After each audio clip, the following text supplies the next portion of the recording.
Possible illegal attempts by then-President Donald Trump and others to interfere in the 2020 general election in Georgia, one of Giuliani's lawyers said Monday. Special prosecutor Nathan Wade alerted Giuliani's local attorney in Atlanta that the former New York City mayor could face criminal charges, another Giuliani attorney, Bob Costello, said.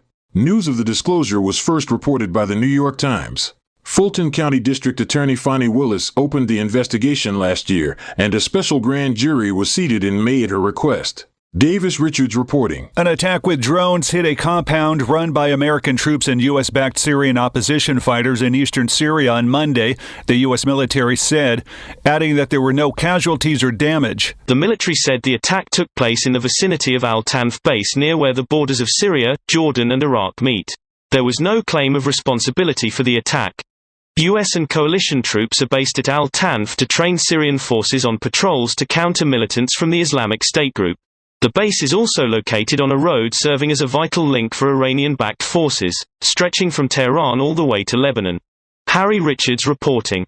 Russia is reportedly failing to pay military reservists and volunteer units fighting in Ukraine, as well as Russian laborers brought into occupied regions. Russian reservists and volunteer soldiers have reported that Russian authorities have failed to pay them, according to an analysis Saturday from the Institute for the Study of War, a think tank based in Washington, D.C., which cited Radio Free Europe's news outlet Idle Really. An electrical fire swept through an Egyptian Coptic Christian church during a mass on Sunday, causing a stampede and killing at least 41 people, most of them children, and many suffering from smoke inhalation. The government says the fire began in a second-floor air conditioning unit.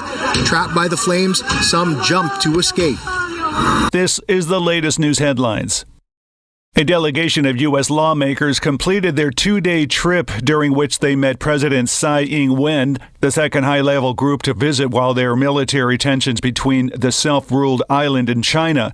China's embassy in Washington said that members of the U.S. Congress should act in consistence with the U.S. government's One China policy and argued the latest congressional visit once again proves that the U.S. does not want to see stability across the Taiwan Straits. The trigger on the gun used in the fatal shooting on the set of Alec Baldwin's film Rust last year must have been pulled, according to a forensic report from the FBI. The forensic report, which was obtained by ABC News, found that the gun, when fully cocked, could not be made to fire without a pull of the trigger, while the working internal components were intact and functional. 64-year-old Baldwin made headlines last year when he fired the .45 Colt single-action revolver, which killed cinematographer Helena Hutchins on the New Mexico film set. Officials in a Boston suburb are investigating a former city employee they say shut down the police website during a pay dispute. Newton Mayor Ruth Ann Fuller said the former employee, who was the police department information technology director, took down the department website in late June and July. The website instead directed visitors to a message that called them to contact Fuller and asked the mayor to restore it, the Boston Globe reported. Newton has created a new police department website in its place. The old website was no longer active. The average U.S. price of regular grade gasoline plummeted 45 cents over the past 3 weeks to $4.10 per gallon. Industry analysis Trilby Lundberg of the Lundberg Survey said that the continued decline comes as crude oil costs also remain low. The average price at the pump is down $1 over the past 9 weeks, but it's 85. Are you living with pain? I was, after a nasty fall. I got relief with 1 Hour Pain Relief. I'm Barry Yarconi, president, and here's Lisa, a Marine who was injured in Iraq. After surviving an explosion, I was on horrible painkillers for lingering head, shoulder, back, and knee pain, but I hated the dangers and side effects. My friend told me about 1 Hour Pain Relief, and now I'm off the drugs. 1 Hour Pain Relief is the result of 15 years of research on an amazing extract from hops, the plant used to flavor beer. Whether your pain is from an injury or just aging, you get safe, all-day relief in less than 1 hour. We're so sure you'll love 1 Hour Pain Relief too that we'll send you a 1-week trial for just a small shipping charge. Call 800-269-9500 right now. That's 800-269-9500. There's no gimmicks, no obligation, no automatic shipments. Stop living with pain. Call 800-269-9500 for your 1-week trial or visit onehourpainrelief.com. That's 800-269-9500. I'm Rich Rosario. 1 in 4 heart attack survivors will have another cardiovascular event. Award-winning author and American Heart Association volunteer Dr. Nisa Goldberg explains the hidden risks. Many people don't realize that managing hidden risks like untreated high blood pressure, unhealthy eating habits, and poor medication adherence may reduce your risk for having another heart attack. The American Heart Association's Secondary Heart Attack Prevention Initiative, sponsored by Bayer, reminds you to follow your doctor's recommendations to help reduce your risk factors. Take your medication as prescribed. Certain medicines like aspirin can lower your risk of another cardiac event. Aspirin is not appropriate for everyone, so be sure to talk to your doctor before you begin an aspirin regimen. It's important to understand your medications and take them correctly. Manage risk factors like high blood pressure, high cholesterol, and diabetes. Quit smoking, eat healthier, and get active. Learn more ways to thrive after a heart attack at heart.org/oneisenough.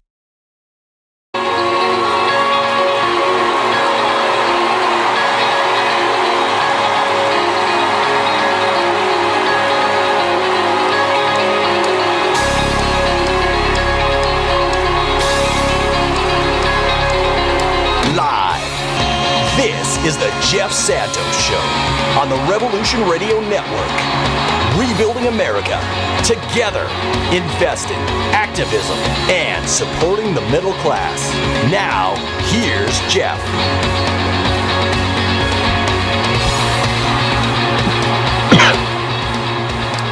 Thank you, Freddie, and good afternoon, Americans, and welcome to the Jeff Santos Show.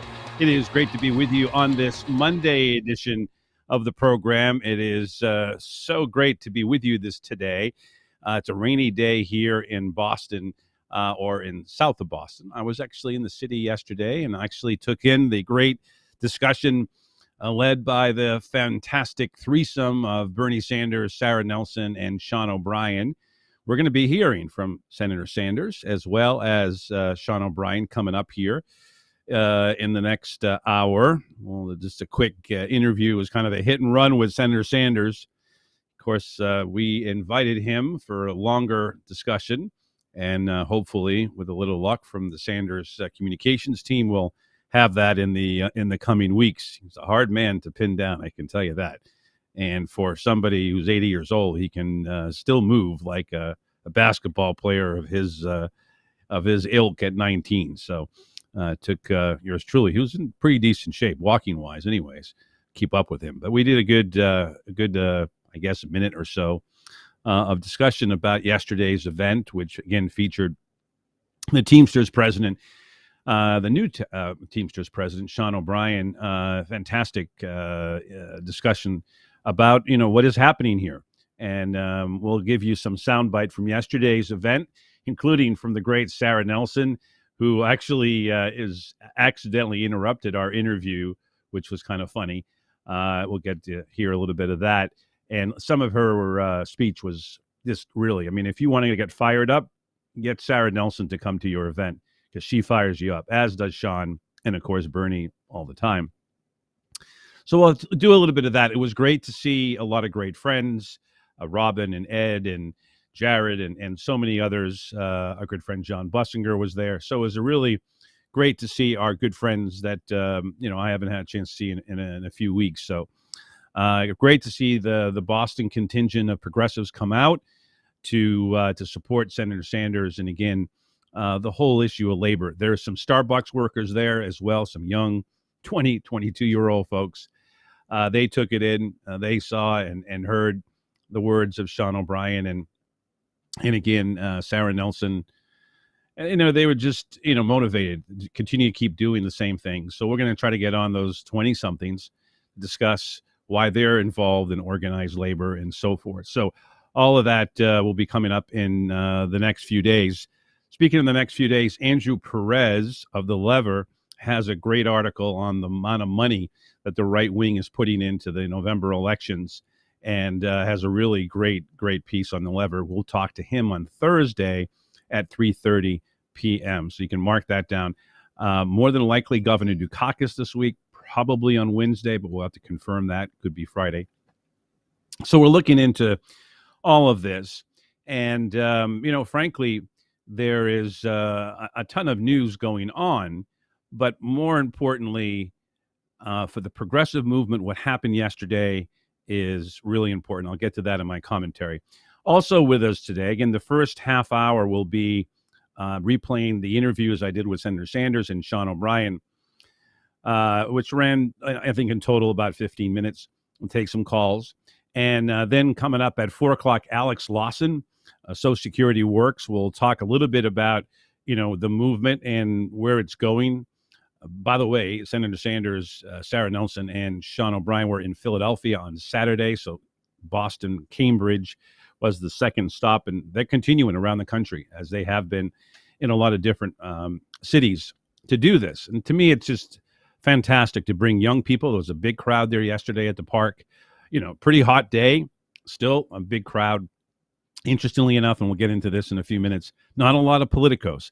Not a lot of politicos want to take on, the big power brokers. But okay, we'll get into this with Alex Lawson, a great fighter, executive director of Social Security Works, coming up at 4 o'clock. At 4:30, Bob Cusack, editor-in-chief of The Hill, will join us for about 15 minutes or so.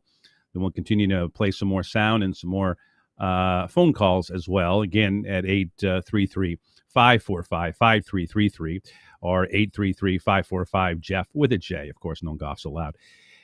We will wrap it up with our good friend Alan Minsky at 5 Eastern, 2 o'clock Pacific, Executive Director of Progressive Democrats of America. So that's a good and fantastic Monday lineup for you. We are, of course, able to be watched on Facebook Live. Just enter the search bar, Jeff Santos Show. And, of course, you can listen to us on revolutionradionetwork.com as well. You can just scroll down and hit the megaphone, and that's how you listen to the Jeff Santos Show on RRN, Revolution Radio Network, for those looking for the acronym. Again, folks, we're going to continue to look to increase our listener and video through different platforms. We're up on YouTube and Twitch, and we'll get you more information on that as we move along. And there are a number of other ways, too, that we're going to try to expand on both video and audio in the coming days and weeks. But I want to get back to yesterday. And it was fantastic to be there, not only having a chance to talk to the senator, and I was lucky enough to spend time in a small group of people that included some local elected officials. Shout out to State Rep Connolly from Cambridge, and a number of other people that were there, some city councilors from Boston, some who, very progressive folks. But the best thing about it was this real understanding that it's the working class that is being given the middle finger. And as Sean O'Brien, and we'll play this sound, it's about a 12-minute interview with the head of the Teamsters, is that there are so many people that, need help. They need, as he was talking about, they need to be able to have, 3 squares a day, to be able to pay, for housing, to be able to pay the, food prices of today, the inflation costs and so forth. And it's getting better, no doubt about that. But there is a real need, in my view, for this to be articulated day in and day out. Now, one of the things that came up in this meeting yesterday with Senator Sanders, and I wanted to actually spend more time on this with him and the group yesterday. We just didn't get a chance. Yours truly, frankly, dropped the ball, but that's another story for another day. It's the issue of media. And Bernie talked about it, and he talked about it in the general event as well, that, you're not getting coverage. There were very few media members there yesterday. I don't know if there was a camera crew there. I didn't see one. I know that the Politico and the Boston Globe sent reporters there, but that was about it.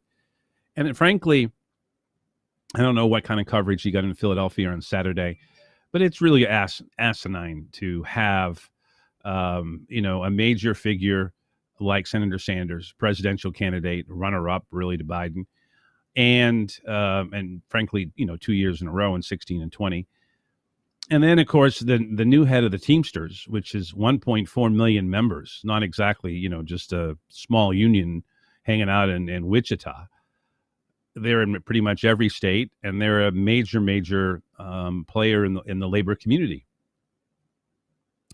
And Sarah Nelson, just from the sake that she is great with sound bites and has been on MSNBC quite a bit, and I think to a lesser extent CNN too. I mean, that's enough, to bring out, in my opinion, cameras. But apparently, mainstream media doesn't want to talk about the idea that the 1/10 of the 1% is getting all the money. That the likes of, they call them the Three Stooges. I thought Sean was great on that, and the Bezos and Schultz and those folks. They're out there, making it worse for small business, making it worse for the wage worker. And they put more pressure on the likes of Christian Smalls and those who have formed a union there in Staten Island and across the country too, with Amazon.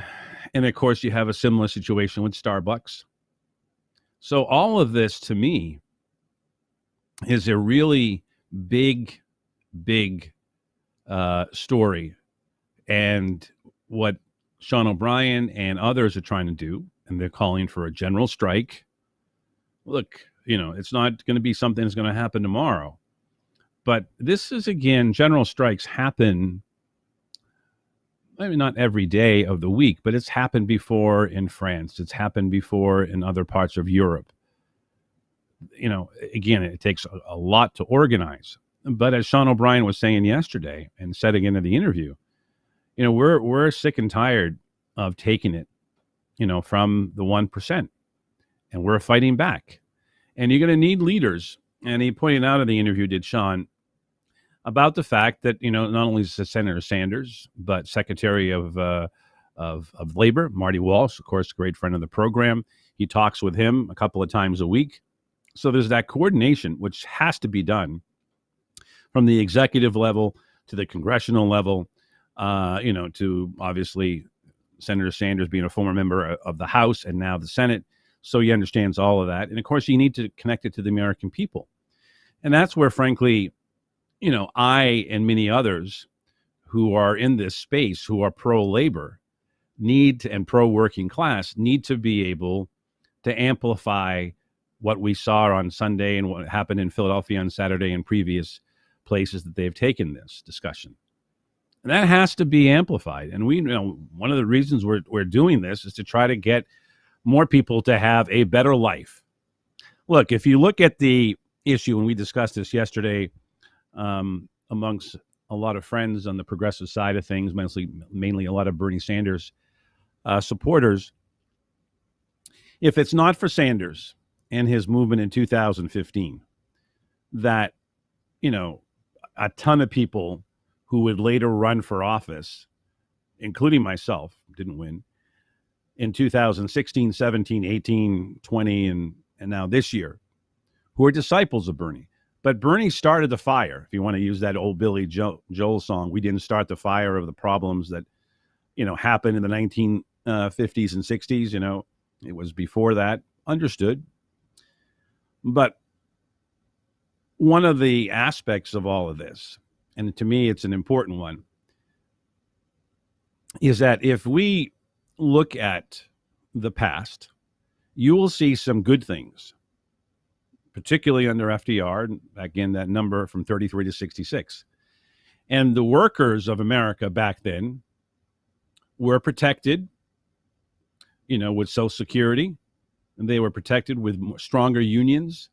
So you could, have at that time and point, a little bit different now, obviously, where, primarily the father, the male figure, the hunter in the years of the caveman, would go out, earn a living, and the mom would take care of the kids.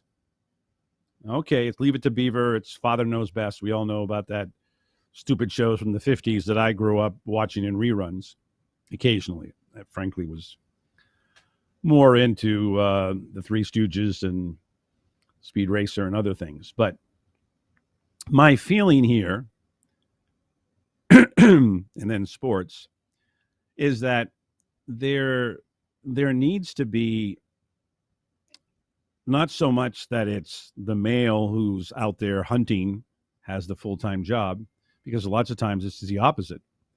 You have two people working, and you have two folks trying to take care of the kids, and sometimes you don't even have enough because they're coming home late, and so the student, the young man, the young woman doesn't have somebody to come home to at 3 o'clock or 6 o'clock. So sometimes you're lucky enough with the band and sports and everything else, they're at 6 o'clock or 5:30, whatever the case may be. But then you got to spend time, if you want to spend time with the kid with the homework. So there's all these things going on. But back then, you had at least one parent home. And in order to do that, you're going to have to get unions to expand at every level of industry. It has to happen. It has to happen.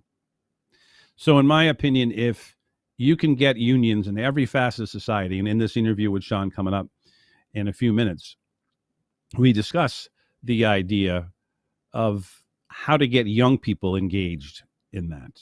Again, that's all coming up at around 3:33 today on the Jeff Santos Show. Right now, we're going to open up the phone lines, and nobody better to start off the discussion with our own friend who has worked for many years as a labor leader for the San Francisco Chronicle in their printing area, as well as a few others. It's a good friend, and always great to lead off the show with either he or his friend John in Minneapolis. We're talking about Mark from San Francisco. How you doing, Mark? Great to have you as our first guest today. I'm doing good, Jeff.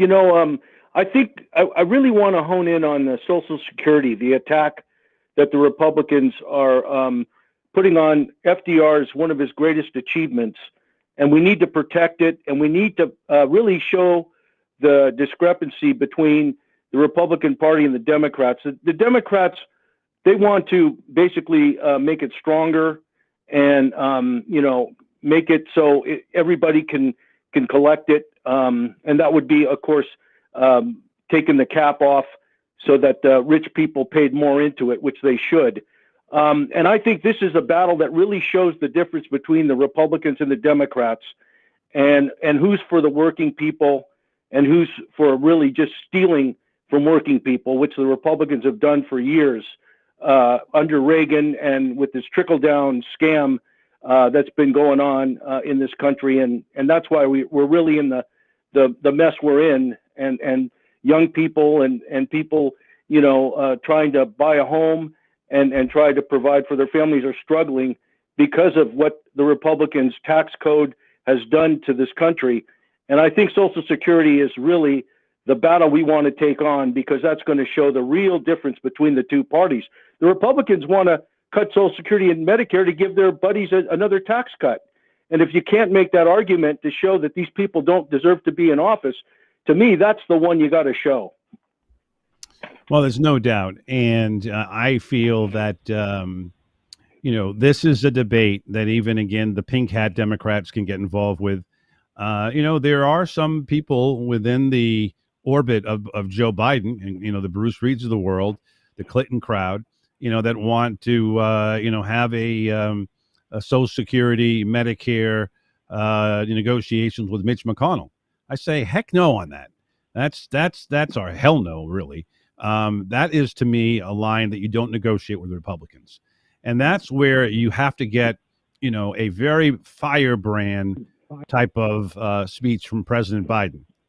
No way are we cutting Medicare or Social Security or privatizing it or any of that sort.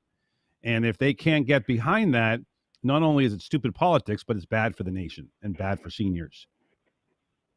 It goes without saying, as you know. It is, and it's basically FDR is one of his greatest achievements for people in this country. To let people that are elderly live in dignity after working their whole lives. And we really have to fight for this, because this is a big issue. To me, it really shows the difference. And there is no deals to be making with McConnell on it. No deals at all. I mean, if they go that route, they're really just spitting in FDR's face. So as far as I'm concerned, to me, this should be the big issue that the Democrats need to really hammer home, that the Republicans want to use it to give their buddies a tax cut and destroy Social Security and Medicare. To me, it's horrible, and I think it's a way to really show that how bad the Republican Party is and what they're willing to do to seniors in this country. It's really a disgrace.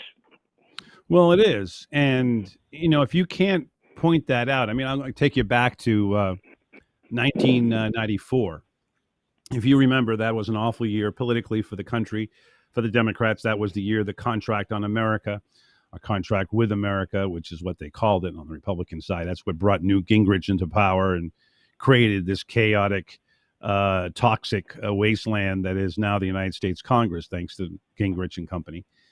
And what ended up happening, though, and this was shocking, but it was good politics and good, campaign consultant, is that Lawton Chiles, who was then the governor of the great state of Florida, I'm being a little facetious after what has happened over the last 20 years since he left, is that they ran on Social Security and Medicare.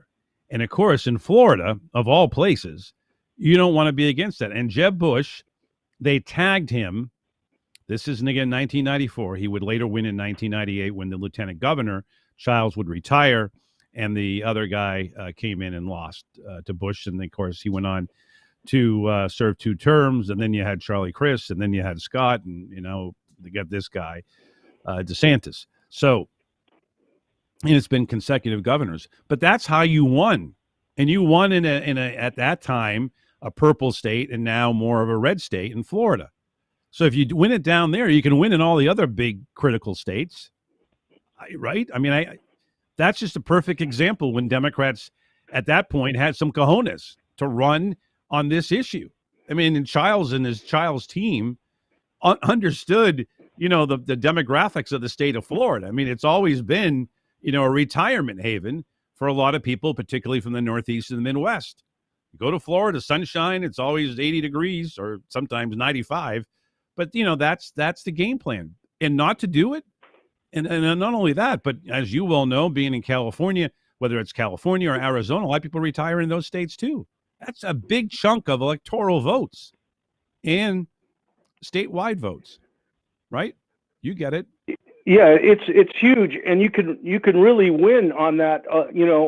Basically, that's something that working people look forward to, all working people. So it's a working person's retirement, and it's not to be peddled or negotiated or dealt or when the Republicans want to get rid of it. And I think that, to me, it's a big issue for working people in this country, and I think that they should hammer it home, whether they go in and maybe talk about it on the floor of the Senate and the Congress, and walk out and in basic protest what the Republicans want to do with it. It's a huge issue that the Democrats need to really bring out and show the difference between the two parties, because to me, if you're, for working people in this country, Social Security is one of the biggest issues for a working person. Well, there's no doubt, and that's something we're going to need to, drive home to the corporate Dems and the centrist Dems. If you can't defend Social Security and Medicare, you don't deserve to be a Democrat. End of story.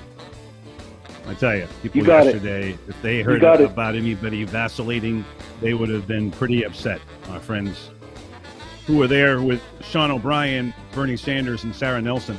We'll hear for 2 of them after this timeout. You're tuned in to the Jeff Santos Show, live from the South Coast.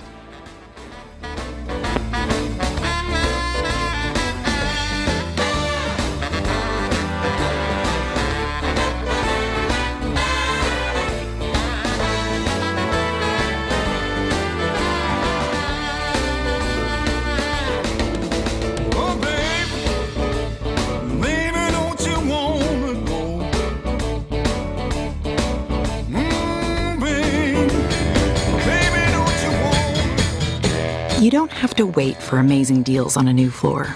Get spring Black Friday deals right now at Lumber Liquidators Flooring. This week, save up to 35% on gorgeous hardwood and waterproof vinyl floors. Plus, we can arrange for installation by professional, independent contractors. And with special financing, you can get started today. These are the floors homes are built on. Lumber Liquidators Flooring. Haul packages for a living? A gas-powered Mercedes-Benz Sprinter delivers. Transport people? A Sprinter van with 0% financing is a 5-star idea. If food delivery is your thing, then a gas Sprinter caters to you. And if you're a general contractor, the Sprinter with 0% financing nails it. With innovation, safety, and technology, Sprinter is built for you. And it's built for your bottom line with 0% financing. The Mercedes-Benz Sprinter, starting at just $33,790. Are you living with pain? I was, after a nasty fall. I got relief with 1 hour pain relief. I'm Barry Yarconi, president, and here's Lisa, a Marine who was injured in Iraq. After surviving an explosion, I was on horrible painkillers for lingering head, shoulder, back, and knee pain. But I hated the dangers and side effects. My friend told me about 1 hour pain relief, and now I'm off the drugs. 1 hour pain relief is the result of 15 years of research on an amazing extract from hops, the plant used to flavor beer. Whether your pain is from an injury or just aging, you get safe, all-day relief in less than 1 hour. We're so sure you'll love 1 hour pain relief too that we'll send you a 1-week trial for just a small shipping charge. Call 800-269-9500 right now. That's 800-269-9500. There's no gimmicks, no obligation, no automatic shipments. Stop living with pain. Call 800-269-9500 for your 1-week trial or visit onehourpainrelief.com. That's 800-269-9500. Hi, I'm Karen, owner of Lone Star Transfer. If you are a timeshare owner, getting out is probably a top priority. And now that annual maintenance fees are coming due, this ongoing burden and expense is at the top of your list. Thankfully, we can help. Let us do for you what we have done for thousands of others across the country. Our process is done legally, ethically, and quickly. Lone Star Transfer has a 99% success rate and an A-plus rating with the Better Business Bureau. We are a family-owned business and will personally make sure your experience is a pleasant one. Don't let another day go by with maintenance fees taking your hard-earned money. Give us a call for a no-obligation consultation at 844-284-4863. That's 844-284-4863. Or online at LoneStarTransfer.com. That's LoneStarTransfer.com.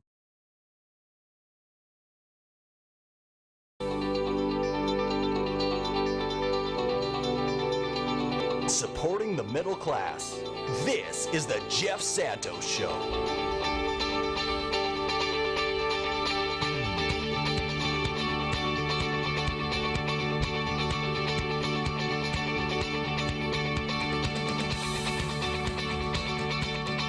Minutes past the hour. It is the Jeff Santos Show that you are tuned into, and coming to you live from the South Coast here in the Commonwealth of Massachusetts. A rainy day here in the South Coast, so yours truly is not going to be doing his 10-mile run today. No, it's only a couple of miles from me, but we'll get back out there if the rain stops, maybe by 6 o'clock when time to go. All right, folks. Again, yesterday we had an opportunity to spend time with Senator Sanders and got a chance to talk to a number of his staff and great people that work with the senator. And it's interesting too, and I think this is why he is such a champion of people around this country. He was talking about the fact that yesterday's event is in one of the more liberal, progressive, open-minded places in all of America than Cambridge, Massachusetts, right? We used to call it the People's Republic of Cambridge, ha, ha, ha. Well, Bernie pointed out yesterday that he had a couple of his staffers who were from Wyoming. Not exactly, blue state heaven. I mean, you saw what happened to Liz Cheney. So I think that is one of the secret sauces of Bernie, is he can bring people in. He won West Virginia overwhelmingly against Hillary Clinton. He understands working class white and Latino and African American and Asian. You see that as part of his constituency, and particularly in 2016 and in 2020 as well. You saw what happened in Nevada as an example. It freaked out the entire establishment with all the Latinx voters coming out for Bernie. Similar in California, too, which was never really covered that well. In fact, Bernie could have had more states if the Secretary of State, now Senator Padilla, didn't screw around, according to our good friend Greg Palast, who lives in Los Angeles. And what you had to do then was to take your name. If you were an independent voter, you had to go to the, now what they call voting centers, used to be called precincts. You have to go there. You have to exchange your ballot, the independent ballot, which, of course, Bernie was running at that point as a Democrat for the Democratic primary in California, and switch it over. That would have been a landslide. Even if with the Biden comeback and all, Bernie won handily in California. Again, they took that whole state out on election night and focused on Texas, which was full of problems, as Texas usually is, with voting rights. And, Bernie ended up losing that very close race to Texas. It could have changed everything. But, that's how the mainstream media has covered it. All right. So yesterday, yours truly had a chance to have a couple of minutes with Bernie Sanders. And I asked him the question about, why he thinks that these tours around the country and how they're making a difference. Here's Senator Sanders' very quick interview. Have a blast. Have a blast. Senator, your thoughts about how this and the Philadelphia event have really opened some eyes for a lot of young people? Well, the goal is to make people understand that at a time when the working class is in decline, when we have more income and wealth inequality than at any time in 100 years, that the only way forward is for working people to stand up and fight back. And the most effective way to do that is to join unions. So we're seeing a rebirth of the trade union movement in this country. I was just on a picket line with Starbucks workers, Amazon workers, workers here at MIT, and all over the country. People are beginning to form unions. That's a great thing, and we're trying to do what we can to help that. Do you think that's about it? Thank you very much. Thank you, Senator. Okay. Look to have it on my show sometime soon. Okay. That's of course the great Senator Bernie Sanders. Didn't have much time. He was getting in a car and trying to move along, but he gave us a little understanding of what it is. And again, in all seriousness, we're going to make sure that Mr. C, his communications guy, knows that we're around, and it's time for Senator Sanders to come on the show. It's been several years, so we hope that. But it's always great to hear, and of course, he's super spot on in what needs to be done. Now, the people that were with him yesterday at the Common in Cambridge, I think are superstars, and you're going to be hearing a lot more on MSNBC and a lot of other places. Even if they're corporate networks, they understand, somebody who can give a good soundbite, somebody who understands, what's going on in this country. One of the reasons why Trump is Trump is because the working class is frankly PO'd. You know what that stands for. I don't have to go into any more detail, even though we can say anything we want on the internet. We try to play by radio rules, TV rules. Frankly, people are upset because they've been left behind. And Sean O'Brien, who's the new head of the Teamsters, believes that it's time to stand up and fight back for working class Americans. And again, as he points out in this interview, it runs about 12 minutes long. The fact is that there are a number of people who, in my view, do not want to continue to live in poverty or just above the poverty line. They're sick and tired of it. All right, here's the interview with the new head of the International Teamsters Union, our good friend, Sean O'Brien.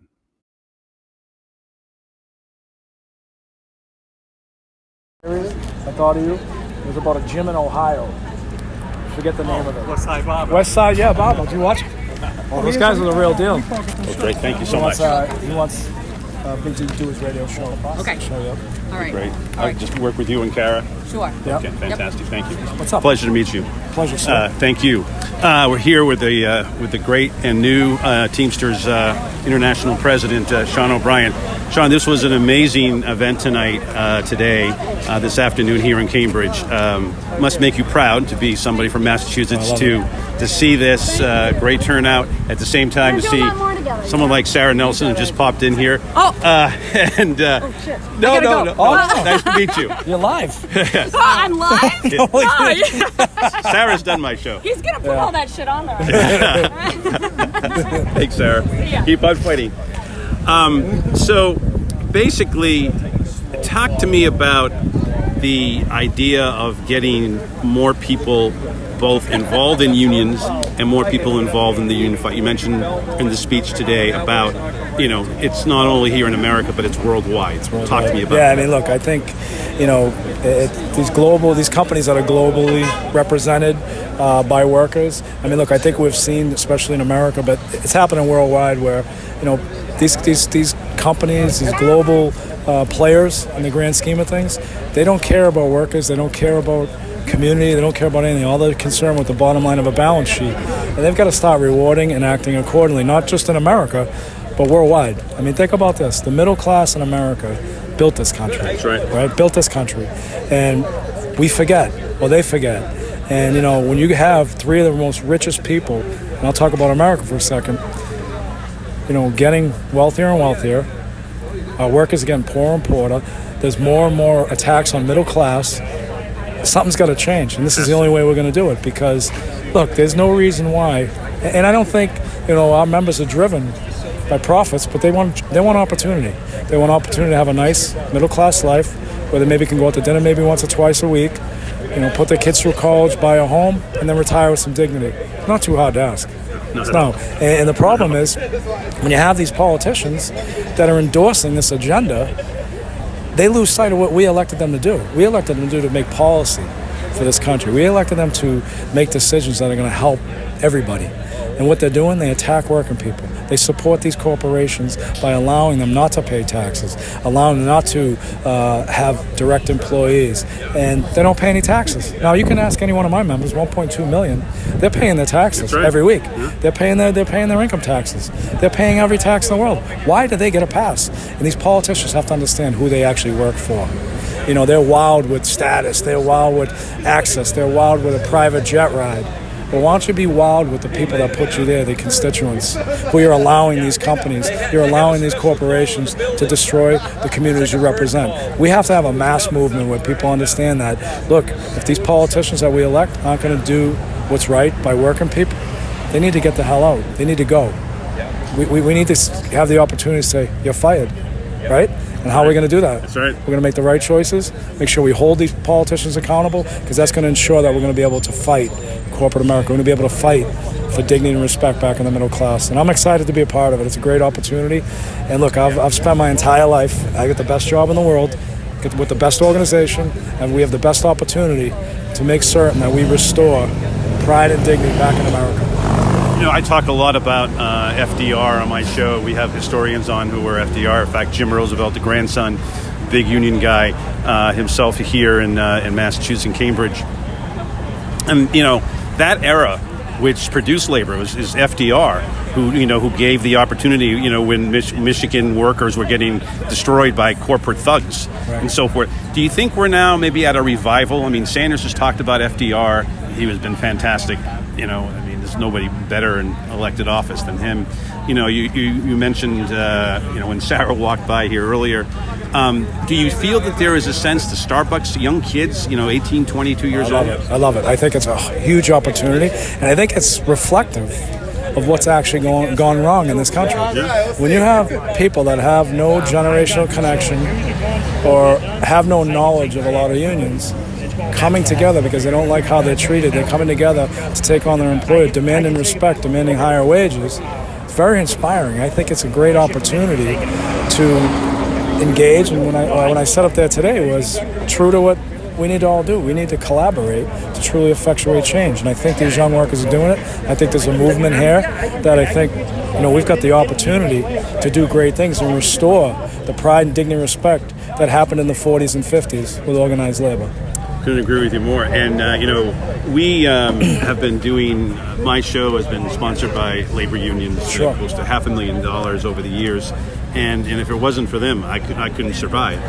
Let me ask you, do you feel that, and I was thinking of this, hearing Bernie Sanders speak earlier before he had a private little event that I had access to. And he was talking about, the real need for the college kids to get engaged. I'm wondering if there's any way that we can pass some legislation that maybe you would advocate for, that as soon as somebody gets out of high school, that they could become part of a labor union. Right. I mean, that's the best 4-year apprenticeship right Exactly. now. That's a 4-year tuition that you don't have to pay for, right? Right. There's apprenticeships and going to work in the trades. But I think if we peel that onion back a little bit more, I think what should happen, I've got 2 boys, 18 and 21 years old, and I asked them, when you were in high school, did anybody ever talk about the Industrial Revolution? Exactly. Did anybody ever talk about, the history of what happened in the 40s and 50s? Anybody talk about organized labor? They don't. It's got to start in the high schools. It's got to be mandated. That's right. That, because look, everybody's got free reign to talk about anything they want now. Right. But for some reason,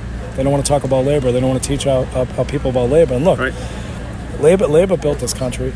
And, these people that want to attack labor are going to destroy this country. So we got to start early. You can say anything you want right now in this country without any consequences. Why are we not talking about unions? Why are we not giving a history lesson? It doesn't have to be an endorsement.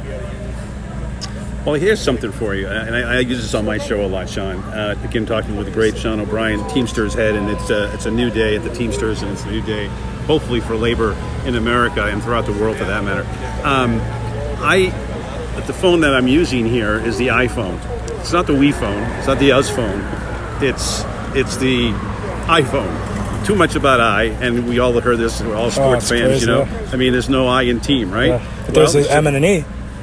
Right, exactly. Right.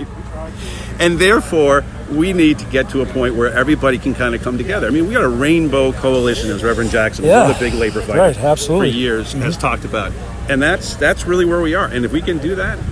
Look, I mean, we're stronger united than we are divided. And for far too long, not just in labor, this country is divided right down the middle. If we actually could have a real plan that could be executed that would actually unite people. Look, everybody has difference of opinions. Everybody has different goals and dreams and hopes. But I think there's some boilerplate stuff that we could agree on throughout this whole country with everybody, and have the ability, when you mobilize people, especially in unions, we're unstoppable. And that's what I think needs to happen. That's what we're trying to do. Senator Sanders has been doing a tremendous job. And look, this is all, he brought this to us. He brought it to Sarah, brought it to myself. He said, what do you think about doing this stuff? I said, I think it's a great idea. I think it's a national platform where we can actually put us back on the map. And he's the only one that has done this. I mean, we've been in different parts of the country. You would think you would have pro-labor support from local politicians or even national politicians. They're not showing up, which is fine by me. When they want to show up and ask for money, we're taking notes. We're taking attendance. Labor is always the leader, and those politicians in Washington are always behind. It's so right? funny, right? It's like, I lived there for 9 years. Big business. Everybody always talked about ROI. I don't even know what ROI meant. And then they said return on investment. Okay, great. So we want an ROI with these politicians. Right. We want a return on investment. How many labor people? I used to know a good friend of the AFL-CIO, Tim, and he would go around, and a lot of state legislators would accept the money from the AFL-CIO and the volunteer. But, in the end, how many of them actually worked, on behalf of working class members? Well, the majority of them. There are some good ones. I mean, there are some look, good ones. we've got Secretary of Labor, Marty Walsh, who's done a tremendous job advocating for working people. Yeah, I talk to him a couple days a week. And there are some real good ones. I mean, Bernie Sanders does a great job, and we have a president of the United States that's not afraid to say union and call out Amazon. Right. And call out Amazon. And you've got some Norcross. He's been a phenomenal supporter of ours in New Jersey. So you got a lot of people. What's up, brother? How are you?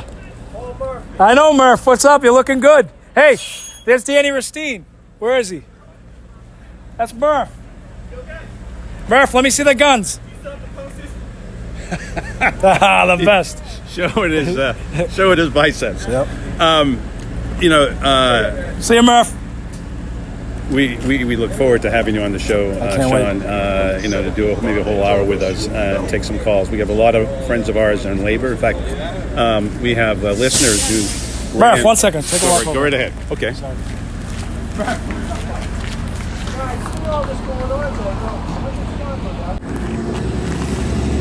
Continuation with our good friend, the brand new head and a really amazing and passionate spokesperson for labor, and of course the head of the International Teamsters Union here on the Jeff Santos Show, Sean O'Brien.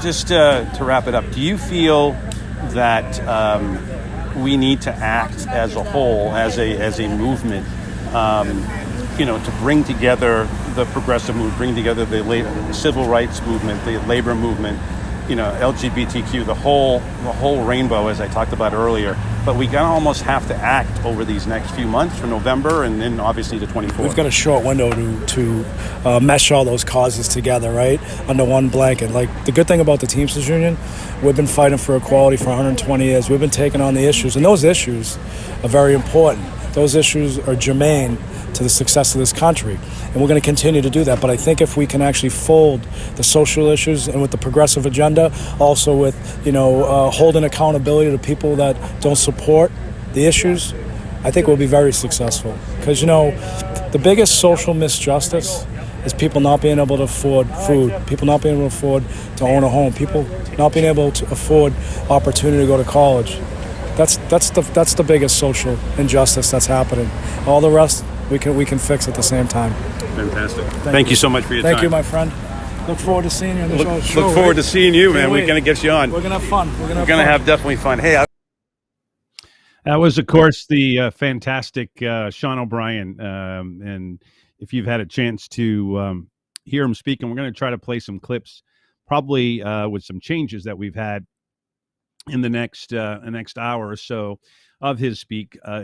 Harold Meyerson will join us today at 4:30. We move Bob Cusack, who was supposed to join us at 4:30, at 4 o'clock. Alex Lawson, unfortunately, could not make it today, but we'll talk to him tomorrow at 5:30. So a lot of maneuverings going on here behind the scenes as we played that interview with Sean O'Brien and yours truly from yesterday. You had a chance to see the fantastic Sean O'Brien and a photograph of yours truly too, which was there. Anyways, it was nice and comfortable to be in shorts, I tell you that. I come across again, and we'll take some calls. We'll go to John in Minneapolis in a second here. I think that one of the things that I came across from yesterday, and particularly with O'Brien, is that here is a situation where a Teamsters leader, understands what Bernie Sanders is trying to do. For years, the establishment, not only the politicians, members of Congress, governors, obviously a president, and those in labor. Bernie has been a huge labor guy, but never got a lot of endorsements from labor. Hillary got a lot more. Biden got a lot more, and Biden, frankly, deserves, a good chunk of it. But now, not only is it Sarah Nelson, who's a progressive, and, they're the Postal Workers Union, who also progressive, and a few others. But now they're all understanding what Bernie has been talking about, what we've been talking about on this show. And when you have 1.4 million workers from the Teamsters Union who are, like this with Bernie and Sarah Nelson, and there are probably others to come on board, that shows to me a very powerful and frankly, an understanding of where labor is, where the country is, and where Bernie Sanders has been leading the country for a long time and really has changed this country, even though he's not president, since 2015. And it goes to show you that, even if you're not president of the United States, even though we always talk about it, and it's true, it's the most powerful position in the world, right? But if you can push that agenda to the person, and in case of Joe Biden, and again, the legislation, not perfect by any means. And if you heard our good friend who'll be back with us on Thursday for the hour, my good friend Larry Cohen, there are a lot of problems. But I will say this. We are moving in a much better direction than we were in 15 or 16 or 17 or 18. Now, over the last 3 or 4 years, when the Democrats take control of the House and Senate in 18 and again in 20, that's a big difference. That is a big, big difference. All right, let's open up the phones here. We got a couple of minutes. Let's go to John in Minneapolis. You're next, John. Thoughts about what Senator Sanders had to say, what Senator O'Brien had to say? Go right ahead. I don't, because I couldn't hear any of it. Oh, okay. Unfortunately. Yeah. Well, that is too bad. Just dead air. I would have loved to have heard what they had to. Right. No, we're going to have to fix that. I don't know. It's one of the things we need to. Yeah. We need to figure out as we go along here. I apologize. Well, I can tell you this: that Sanders' interview was very short. He just went on to talk about the fight for the working class, the people in the working class, whether they're young 20-somethings with Starbucks, and he would just come from a protest with them in Boston, or whether it was Sean O'Brien talking about the fact that we're not going to take it anymore. He earlier in the yesterday at the Cambridge Commons, he ended up speaking about the issue about what I think is extremely important. That is a general strike. And to me, John, if you can move on that, and we'll give you a chance because we'll play some more sound. Hopefully you'll have a chance to be able to hear that. That is coming up in the next hour with Harold Meyerson, a great labor writer. Anyways, John, we apologize for that. We thought you were able to hear it, but we'll make the improvements. Appreciate you, man.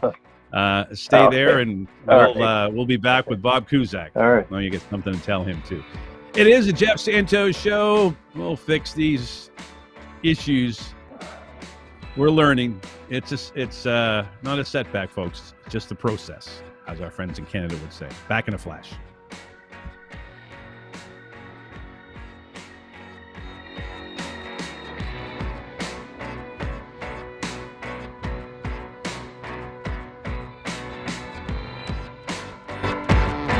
Packages for a living? A gas-powered Mercedes-Benz Sprinter delivers. Transport people? A Sprinter van with 0% financing is a 5-star idea. If food delivery is your thing, then a gas Sprinter caters to you. And if you're a general contractor, the Sprinter with 0% financing nails it.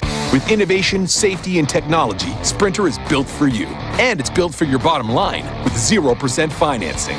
The Mercedes-Benz Sprinter, starting at just $33,790. You don't have to wait for amazing deals on a new floor. Get spring Black Friday deals right now at Lumber Liquidators Flooring. This week, save up to 35% on gorgeous hardwood and waterproof vinyl floors.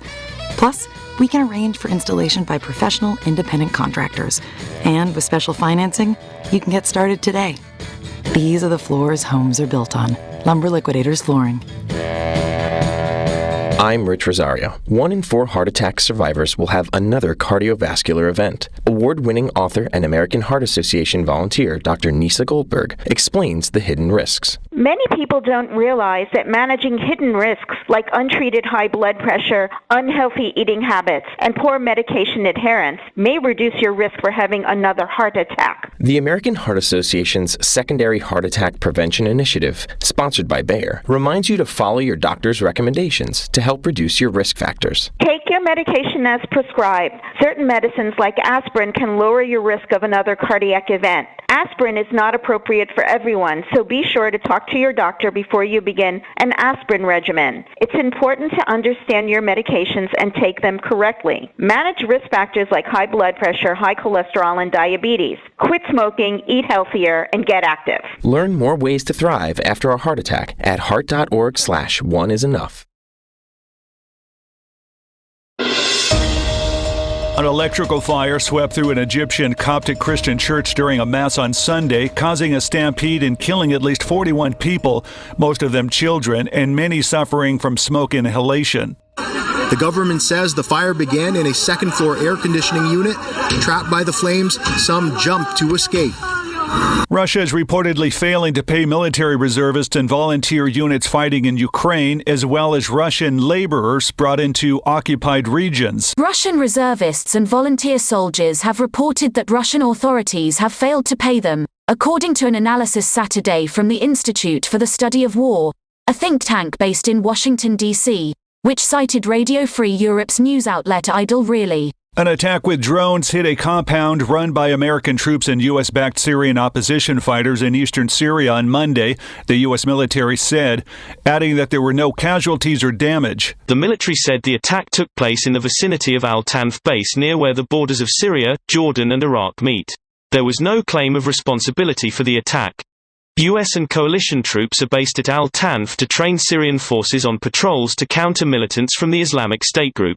The base is also located on a road serving as a vital link for Iranian-backed forces, stretching from Tehran all the way to Lebanon.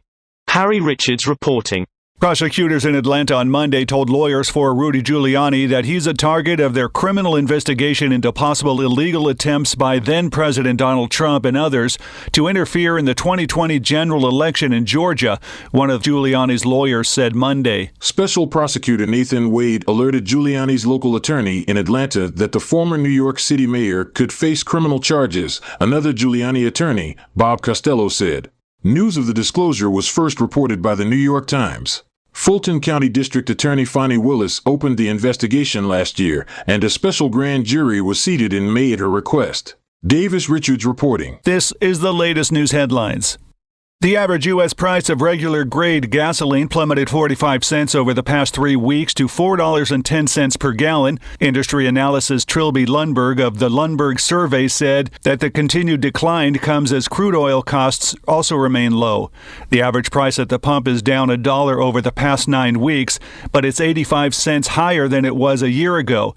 Nationwide, the highest average price for regular grade gas was in San Francisco Bay Area at $5.36 per gallon. Officials in a Boston suburb are investigating a former city employee they say shut down the police website during a pay dispute. Newton Mayor Ruth Ann Fuller said the former employee, who was the police department information technology director, took down the department website in late June and July. The website instead directed visitors to a message that called them to contact Fuller and asked the mayor to restore it, the Boston Globe reported. Newton has created a new police department website in its place. The old website was no longer active. The trigger on the gun used in the fatal shooting on the set of Alec Baldwin's film Rust last year must have been pulled, according to a forensic report from the FBI. The forensic report, which was obtained by ABC News, found that the gun, when fully cocked, could not be made to fire without a pull of the trigger, while the working internal components were intact and functional. 64-year-old Baldwin made headlines last year when he fired the .45 Colt single-action revolver, which killed cinematographer Helena Hutchins on the New Mexico film set. A delegation of U.S. lawmakers completed their 2-day trip during which they met President Tsai Ing-wen, the second high-level group to visit while there are military tensions between the self-ruled island and China.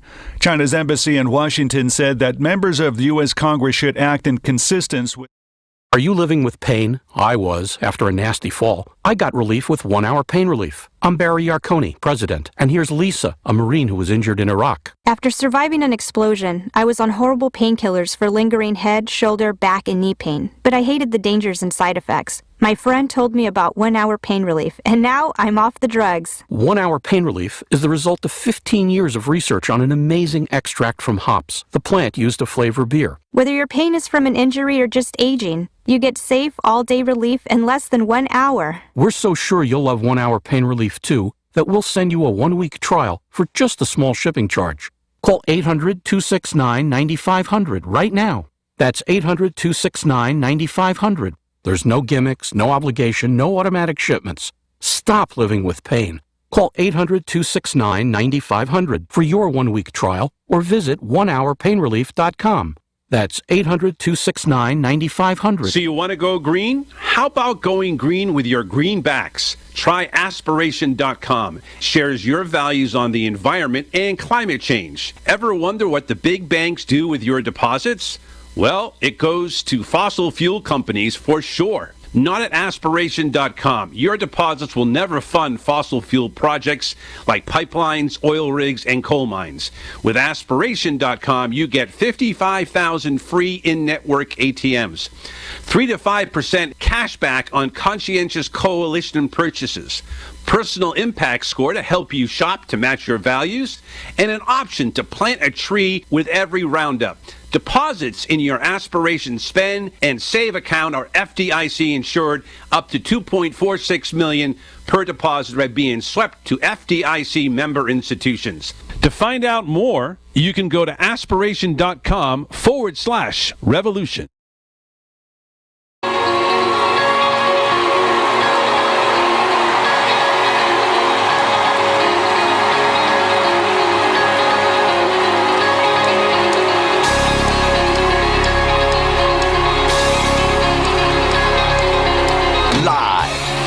This is the Jeff Santos Show on the Revolution Radio Network. Rebuilding America. Together. Investing, activism, and supporting the middle class. Now, here's Jeff. It is hour 2 of the Jeff Santos Show. Welcome to it, folks. Coming to you live from the South Coast here in the Commonwealth of Massachusetts. We going to be making a little changes here in our second hour. We're originally going to talk to our good friend Alex Lawson. Again, will be with us tomorrow at 5:30 Eastern Time, and we'll talk to our great friend Social Security Works then. But right now, we're going to talk to what was originally scheduled to be at 4:30, but again, now more time to talk to the editor-in-chief of the fantastic Hill. And that's, of course, our good friend Bob Cusack, who joins us from the nation's capital in Washington, D.C. Bob, great to have you back. How are you, my man? I'm doing well. You know, it's kind of sleepy in Washington right now, but there's still a lot going on. Yeah, I can imagine. It's gray day here, so it's, I can imagine it makes you actually literally want to go to sleep. Well, I tell you, there was no sleeping yesterday in Cambridge, Massachusetts. Our good friend Senator Sanders was here, had a quick walk and talk with him, and did get one question out. But he's fired up on these tours that he's doing. Not sure, how much Washington media, which is not a big fan of a lot of the subject matters that Bernie has, and how much his coverage. But he was in Philadelphia on Saturday. Again in Boston, Cambridge yesterday. And, frankly, he and his cohort, Sarah Nelson of the Flight Attendants Union and, Sean O'Brien of the Teamsters, both on fire yesterday. In fact, I tweeted out, the Alicia Keys song, Girl on Fire, which was Sarah Nelson yesterday in Cambridge. I'm wondering, just from what you're hearing or not hearing, at all about this tour. He's been in a few different cities as Sanders, and again his two cohorts, Nelson and O'Brien. What are you hearing down there? Anything? Crickets? Well, yeah, it's not getting a lot of Washington coverage. I was actually just reading an article about it, of how he's rallying the Union troops, and how, as you know, Jeff, and I'm pretty sure he talked about it. That, hey, we passed a very modest bill in this Inflation Reduction Act, but he's not happy. I mean, they went nowhere near as far as Bernie went. He did vote for it.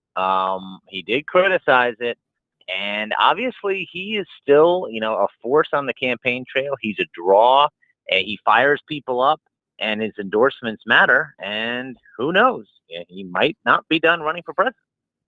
Well, that was something, actually. I'm glad you mentioned that, because a lot of our Bernie friends, and these are folks that were with him in 16 and again in 20, and they're like, okay, well, how does this whole materialize? Does he have a chance?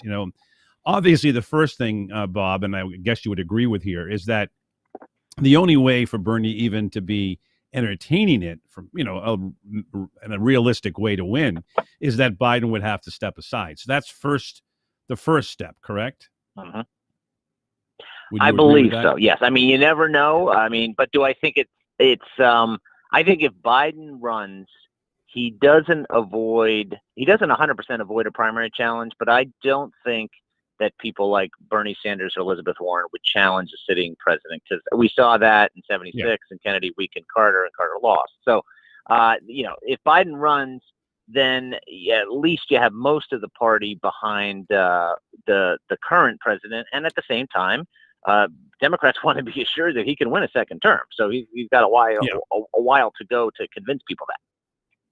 Well, yeah, I mean, he's still at around 42%. I think he's improved. I think he's worked better. Sean O'Brien, Teamsters head, was saying yesterday, goes, look, even you have a president of the United States, talking about Amazon, which goes to the credit of Bernie Sanders. I mean, Bernie Sanders has brought Amazon to life. A lot of his disciples involved in the union movement there in Staten Island, led by Christian Smalls and so forth. You've seen, similar folks that are involved with Starbucks and so on and so forth. Sarah Nelson has been, tutoring and mentoring some of the young Starbucks workers. So, I mean, there's a lot there that he has kind of laid the foundation to. I agree. I think that there's no way that he would run against Joe Biden. But if it's open, if a lot of the establishment wants to get ahead of Vice President Senator Harris, I don't think she has the cachet. And frankly, her numbers are worse than Biden if you look at them in the 30s. So, and to me, it's everyone else. Whether you throw in Buttigieg or Cory Booker, again, you mentioned Elizabeth Warren. I mean, to me, at that point, it's a jump ball. I don't know how you feel about it, but to me, if Biden doesn't run, then I think he has a chance to get in. Yeah. I think that if Biden is not running, I think you're going to see a fair amount of Democratic candidates, maybe not as many as on the Republican side. And I think even if Trump runs, he's going to have company. I think, right. Why wouldn't Bernie run, especially if Biden is not? That could be a chaotic primary, but at the same time, some Democrats will say, well, listen, Biden won the 2020 primary. He won the 2020 presidential election. There's a scenario where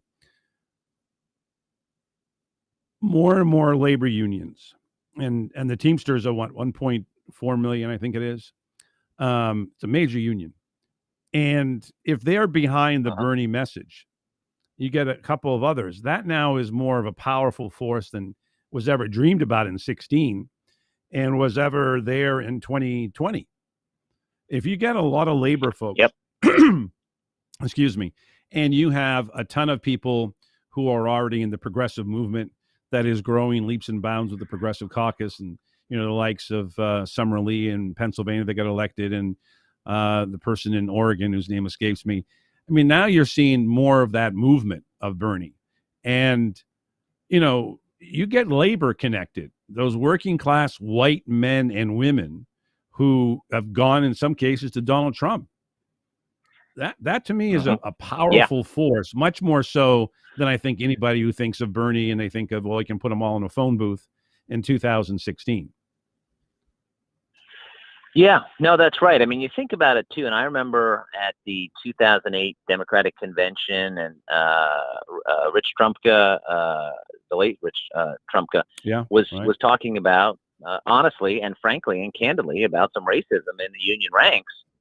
Where there was some concern that the union rank and file were not going to really get behind Obama as much as they wanted to. Okay, then fast forward 2016, as you mentioned, Trump really pulled a lot of voters away from Hillary Clinton, union voters too, and so now if so, the Democrat Party, as far as their top candidates, now obviously unions did embrace Obama, became a two-term president, but when you're united, you're stronger. And it seems like the union and unions, as you know, Jeff, play a huge role in getting the vote out. So they need everybody clicking on all cylinders in order to keep the Senate, certainly. Well, they certainly do. And frankly, this is going to be a critical time, to see, what's going on. I know that in the O'Brien interview that I did, he knows that he got just a couple of months here between now and November to really activate folks. And he's understanding, I mentioned Reverend Jesse Jackson and the Rainbow Coalition that included labor back then in the 80s. They all have to kind of come together if that's what Democrats are going to need. If they're going to want to hold on to the Senate and, with every, I don't know how they can hold on to the House, but even if they can by one vote, it's going to take every one of that coalition to get out there because, it's simply very, very difficult terrain for the Democrats because a lot of these races are already gerrymandered, in places like Ohio for the Republicans, from what I can see. And I know you're reporting. We've talked about it many times. Well, and the other thing to think about, too, is that there was an NBC poll over the weekend, and now Trump is more unpopular than Biden. And who has been dominating headlines? Trump. Yeah. Republicans really wanted kind of a sleepy midterm. Well, not sleepy on their side because they knew their side was fired up, but they didn't. Now Democrats are getting more fired up. Obviously, the abortion ruling from the Supreme Court plays a role into that. Obviously, Biden's numbers picking up a little bit, and people saying, Democrats thinking maybe we've got a good shot, and then Republican candidates struggling in the Senate. Even Mitch McConnell acknowledging that, which drew the fire of Sean Hannity. So this is kind of our popular morning newsletter basically was headline GOP jittery about the midterms, and that's just not a headline. You didn't see those headlines 3 months ago. No. I mean, I think both of us were saying, the House is gone, and the Senate is probably gone too. And frankly, the Senate looks like they could pick up a couple of seats. Pennsylvania, maybe Wisconsin. They really could. They really could. Yeah. It's maybe stunning. Even Ohio. It's stunning that they could actually pick up maybe 2 to 3 seats. I'm not saying they're gonna, but it's entirely possible looking at the polls. Polls change all the time. But, Republicans now have to got to worry about a lot of states all of a sudden. You really always got to worry about Wisconsin from their standpoint. They got to worry about Ohio right now, and that's obviously a reddish state. So, Florida, Val Demings raising a ton of money against Marco Rubio. Imagine if Democrats could defeat Rubio. I mean, that would be huge. Shocking. And just something that I didn't think was realistic months ago. No, it isn't. Talking with the great Bob Cusack, the editor-in-chief of The Hill. We'll open up the phone lines, go to our good friend John in Minneapolis in a couple of minutes at 833-545-5333. Give out the old phone number, Bob. Anyways, you can also email me, jeff@revolutionboston.com. The other piece of the puzzle that came yesterday and talking to some people at the event in Cambridge was, okay, the Biden deal got some things that we wanted in terms of, you have now climate legislation. We never had that before, right? So that's at least you get something, even though it's a giveaway to oil companies and so forth. And, drilling is going to be going on everywhere, right? So that's not great. 10 prescription drugs, 10, that's all you have. So, I mean, it's at least a framework. And frankly, that framework came from Bernie Sanders, just like the American Security Act back in the spring of 2021. I mean, that was all his, the check idea, everything else, and that all came there. So I think Bernie and those folks can take credit that they're pushing and prodding President Biden and the administration, Ron Klain and company. They get credit for it. The problem is that, that they had to sell out to get it to Manchin, who got to give his fossil fuel buddies, the payoff. So, that's seemingly was the end result. It's a mixed bag. There's no doubt about it. I mean, Bernie is upset, and Republicans were circulating his remarks on the Inflation Reduction Act, but you knew he was going to vote for it. He was not going to take the whole thing down, but he wants to continue the fight and thinks this is a critical time. And I don't think, because as we've discussed, the House is very likely to flip. So getting anything through in the next Congress, well, I mean, it could happen. You never know, but in all likelihood not. But it's really mapping out the stakes of 2024 because let's say the House does flip, there's going to be a lot of, let's say, interesting hearings on Fauci, who just announced his retirement, but they still are vowing to do that, and Hunter Biden. And Democrats could use that, let's say, aggressive oversight against Republicans, and who knows, could have the House, Senate, and White House back in 2025, and then, and maybe they don't have 50 seats in the Senate, maybe it is 52 or 53. So the bill would be looking entirely different then. No doubt, and that to me is the thing that Democrats should run on. I mean, those are very popular issues. People are particularly young people. If you want to get young people to come out and vote, the last poll I saw maybe a month ago was 29% approval rating for Joe Biden from people 18 to 34. I mean, if you want to get young people, interested in coming out to vote in November, well, one of the ways to do it is to talk about climate change. That this is just the first step. We're going to do a lot more. Stay with us, folks. Keep on the pressure. Make me do it, kind of thing. What FDR talked about years ago, and that's how you do it on that issue. And for seniors, you want to get seniors to come out. You help them with the prescription drug cost, and for that matter, seniors as well as the younger people too. So I look at that, and these are smart issues to campaign on. And again, you don't rule out the issue of women's right to choose. You don't rule out gun safety with all the gun violence in this country.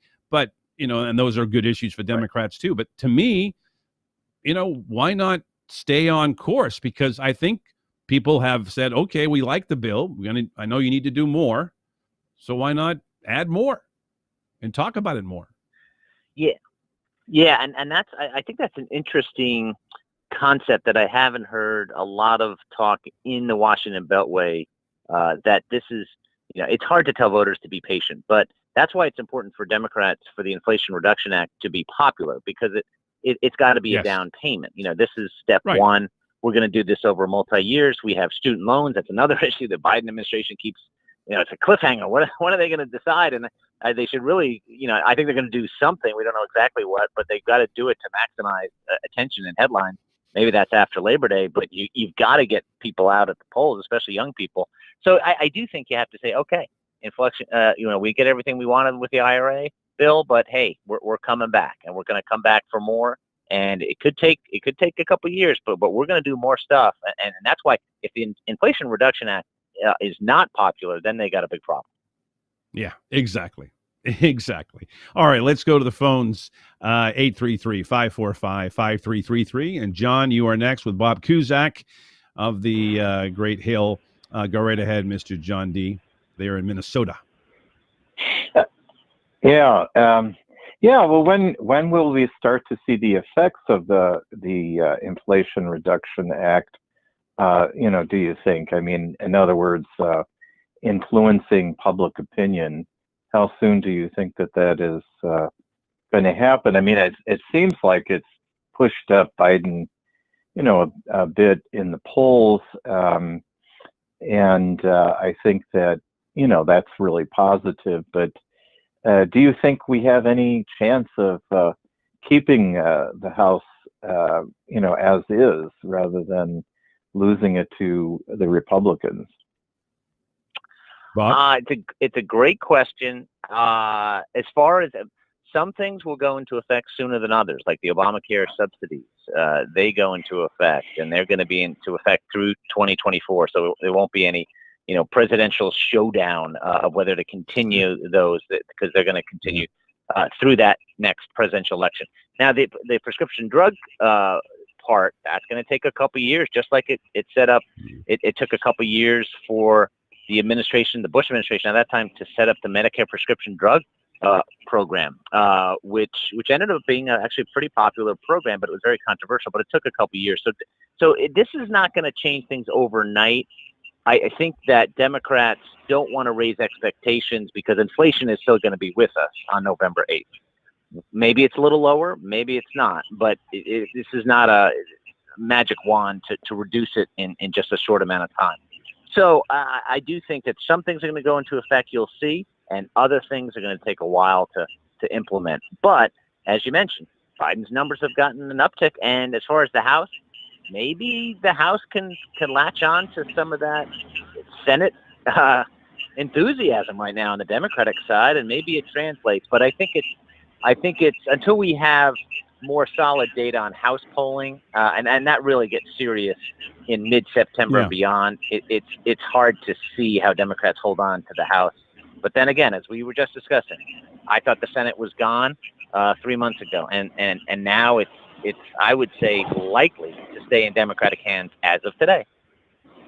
Let me ask you this, and John, I think that you set the foundation here. If you go through a number of the states that Democrats at least control the governorship, could they pick up, as a good friend Jerry Austin, the great media consultant, would say, you control the pencil, and that to me is a big key in the redistricting stuff. But you look around. Obviously, New York, California, Illinois. That's 3 of the top 5 states in the country, all controlled by the Democratic state house as well as the governor. Can you sneak out a couple of victories that people were saying, well, it's been a Republican district, but that was before Trump. Could you win there? Could you win in a place where, for instance, in Minnesota, where the Democrats control the governorship? Similar in a place like North Carolina, even though it's a Republican House, as it is in Wisconsin and Michigan, House and Senate. I mean, is there anything that you're seeing at all that, maybe in the case of Fetterman, I mean, if he blows away Dr. Oz, the down ballot tickets in Pennsylvania, could you pick up 2 or 3 congressional seats, particularly in those Philly suburbs? Bob? Yeah, that's going to be the key. You're going to need to see these candidates who've gotten off to very good starts, like Fetterman, who's winning easily over Dr. Oz. Can he carry some of those House districts that are going to be battlegrounds? I think that is the statewide stuff. And also, remember, there are going to be a fair amount of abortion measures on the ballot. So that's going to help, I would think, Democrats this fall. And we saw that with Kansas and turnout. Still want to see some more data coming from the remaining primaries. But I've sensed an enthusiasm from Democrats that I have not sensed really in the spring and early part of the summer. And it's building. Whether it continue remains to be seen. But they were headed in the worst direction, and now Democrats have righted the ship. But this is going to be an intense race, and it's going to be, but whether it's governors, state legislatures, as you know, we're seeing numbers that are similar to the 2020 election, and we're in a midterm year, as far as fundraising and money. No doubt. John, thank you for the call, by the way. Appreciate it. We'll talk to you later in the broadcast. Bob, just 30 seconds here. Do you sense that that labor is going to, be bigger than it was in a role in 18, bigger than it was in 20? Or how do you look at this? Again, it's not a presidential year, so 20 probably isn't a great comparison. But how do you think labor plays in the upcoming congressional? There was a story in the Wall Street Journal recently that highlighted that unions are more popular than ever.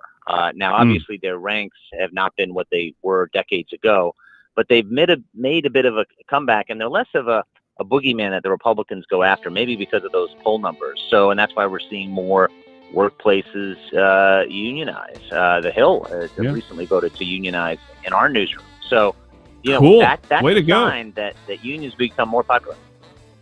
Yeah, here you go. You should be the the union captain too, editor-in-chief, union captain, or whatever. Do it all, Mr. Cusack. I don't think I'm allowed, even though I am a union member. I am in Screen Actors Guild, but I can't play that role.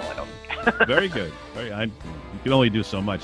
Hey, maybe you can be in the bullpen for the Mets too.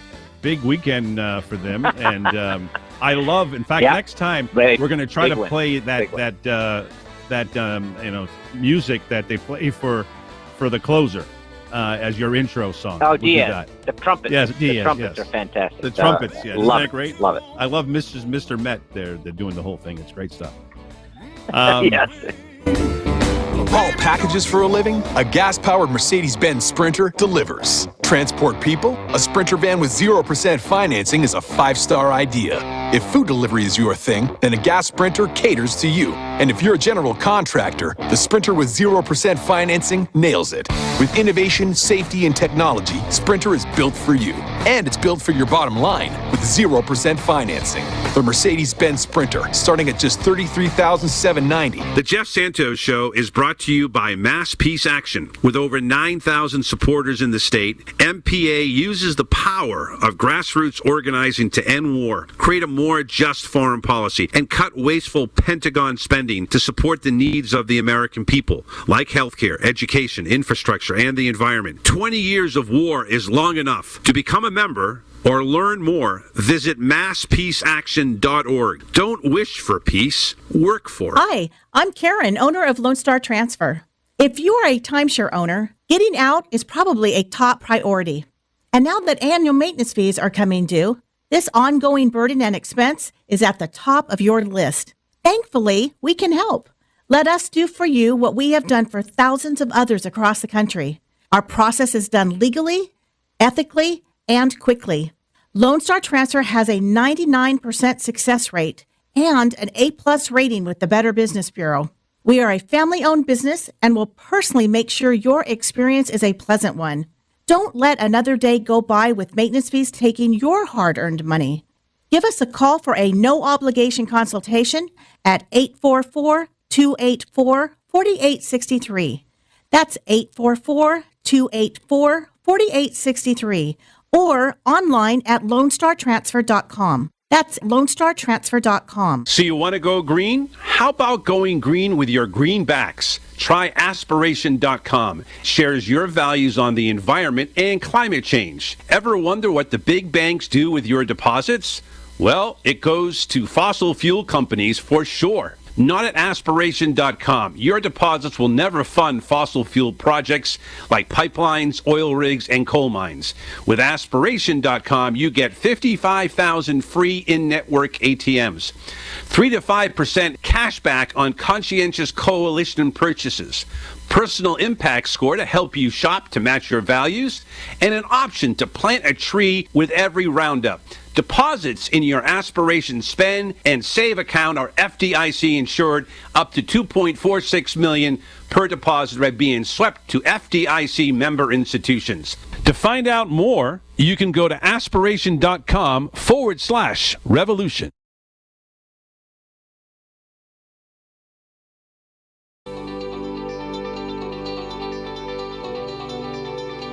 Supporting the middle class. This is the Jeff Santos Show.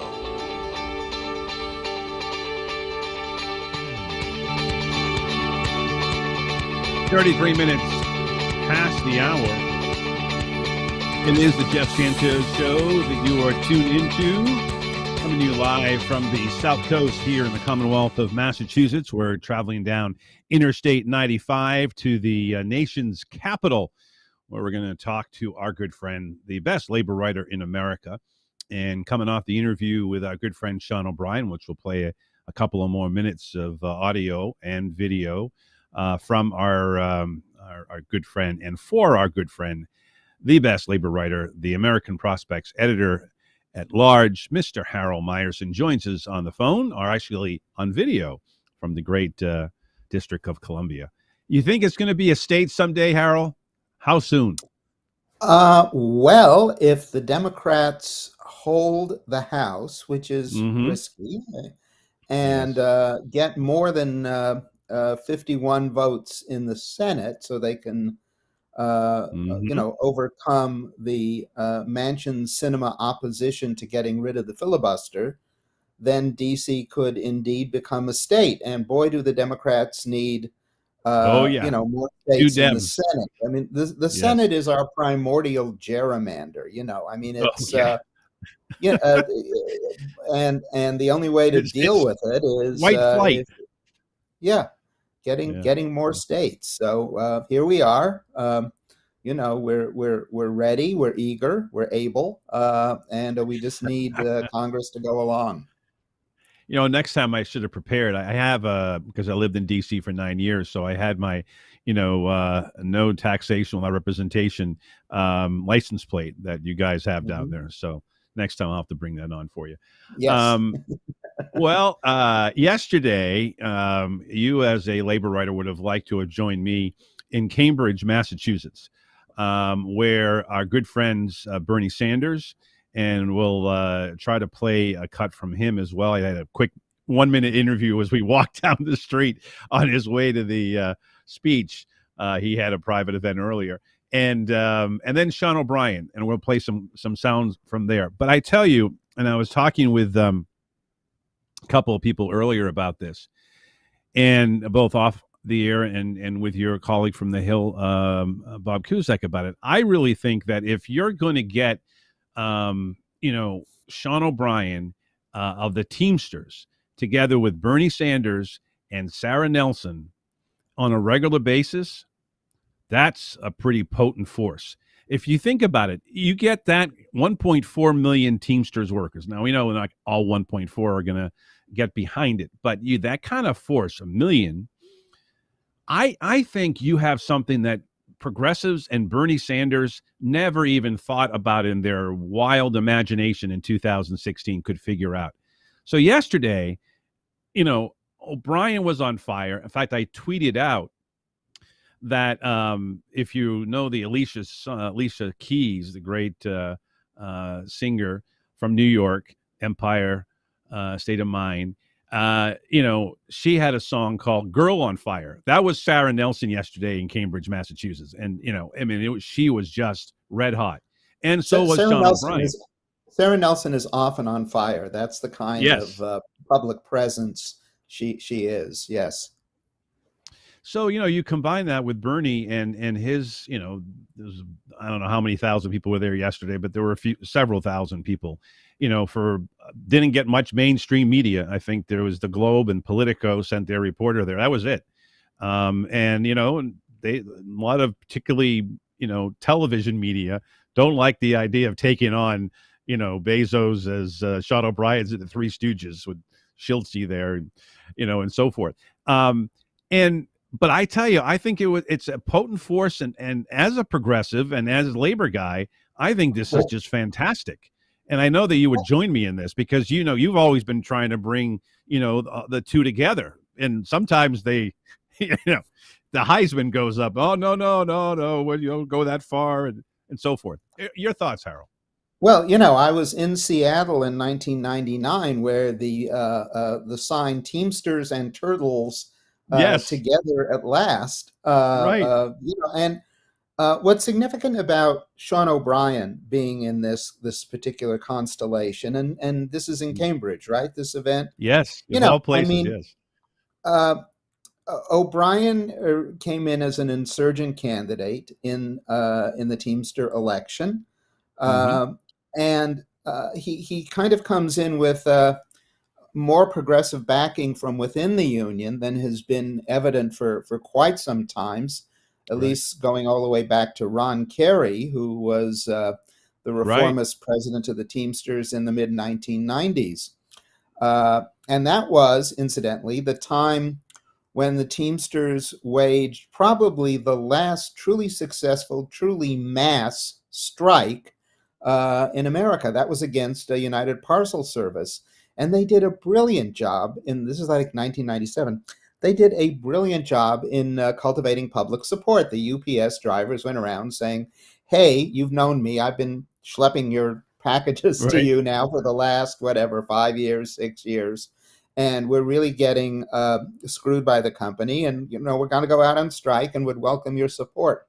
They got that support. They won the strike. And now one of the platform planks on which O'Brien was elected was preparing the Teamsters to go out on another such UPS strike next year, 2023. And it takes the kind of progressive, community-oriented, and militant workforce all coming together for something like that to work. And so it's really important, and it just even besides being with Sarah Nelson and Bernie, it's really important that Sean O'Brien be in a place like Cambridge, which some people would say is not the natural habitat of blue-collar workers. Well, particularly today. Although I will tell you that there among the history of working class of old man Jimmy Hoffa, were some Harvard labor academics who realized what his master freight agreement, which raised wages for 500,000 truck drivers in one contract with about 800 trucking companies in the 1960s. And Hoffa was invited to speak to Harvard Law, apparently wowed them. So there is a tradition. There is a tradition of when there's in this case, it was a core of progressives, labor-oriented folk at Harvard Law, but more broadly, there is real pro-union sentiment on campuses, among young people, and the Teamsters need to tap into that for what they're planning to do at UPS, and B, there is the question of whether they will have the resources to really help along the Amazon warehouse worker unionization project. Right, so and Starbucks too. Yeah, there are all kinds of potential synergies here, except that Teamsters have, for years, represented a number of warehouse workers, so it's not really crossing a jurisdictional boundary for them to get into Amazon. I think it's a very hopeful sign that Sean O'Brien was at that rally and spoke at that rally and is cultivating that kind of support, because that kind of synergy, Teamsters and Turtles, truck drivers and environmentalists, truck drivers and young people, that Gotta kind love of the synergy, Turtles. that kind of synergy is what we need. Yeah. Exactly. No, I mean, again, to me, this is I wouldn't, you're not going to call it nirvana just yet, but man, this is a great prelude if we want to bring together that coalition. I even mentioned Reverend Jesse Jackson to him, and I didn't expect much. It's like, yeah, of course, the Rainbow Coalition. I mean, that all goes there together. And in an earlier event, Bernie was talking about civil rights and folks who are connected to labor, and mentioned that MLK was very much in that. Particularly at the end of his life at the sanitation worker strike, in 1968, where he got killed in Memphis. So I mean, all of that to me. So it's there for the taking. I tell you what, before I want to see if we can get the control room to play the last couple of minutes of the interview we did with Sean O'Brien for Harold. If you guys are ready to go, just let me know in my ear, Josh. If you can, if it's ready. That's the final 2 minutes of the interview with Sean. Just give me a heads up when you have that ready to go. Okay, it's ready? Fantastic. You gotta like that, Harold. This is Sean O'Brien. This is the second half of the interview. And let me just tell you, cue this up. He left the middle of the interview, which we were doing at the park. There was a bus driver who was a Teamster member who he yelled at. And in fact, he said, "Hey, great biceps." And guns, he called it. And he walked over and said, "Hey, hold on a second." So I paused the recorder, and he went and talked to him. And that, to me, is an example of exactly what we need in the progressive movement, to talk to real people. And he spoke like 3 or 4 minutes to the guy, and the bus had to continue to go on, obviously. And he came back, and we finished the interview. This is where we picked up. This is Sean O'Brien from yesterday at the Cambridge Common with yours truly.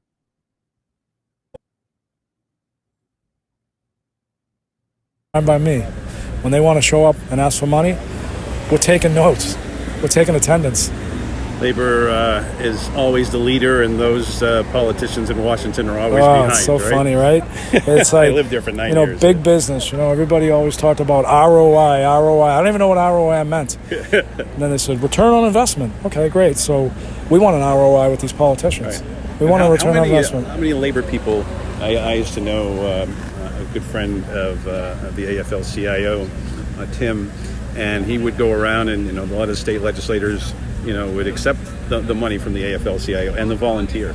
But, in the end, how many of them actually worked, on behalf of working class members? Oh, the majority of them. There are some good ones. I mean, there are some look, good ones. we've got Secretary of Labor, Marty Walsh, who's done a tremendous job advocating for working people. Yeah, I talk to him a couple days a week.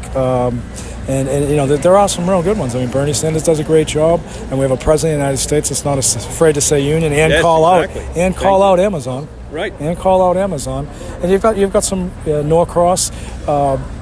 Has been a phenomenal supporter of ours in New Jersey. So you got a lot of people. What's up, brother? How are you?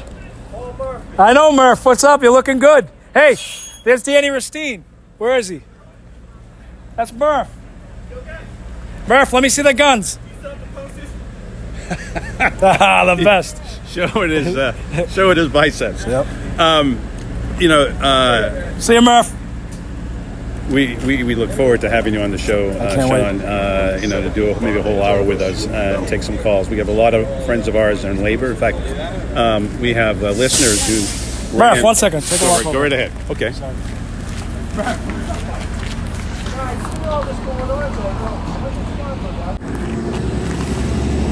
Continuation with our good friend, the brand new head and a really amazing and passionate spokesperson for labor, and of course the head of the International Teamsters Union here on the Jeff Santos Show, Sean O'Brien.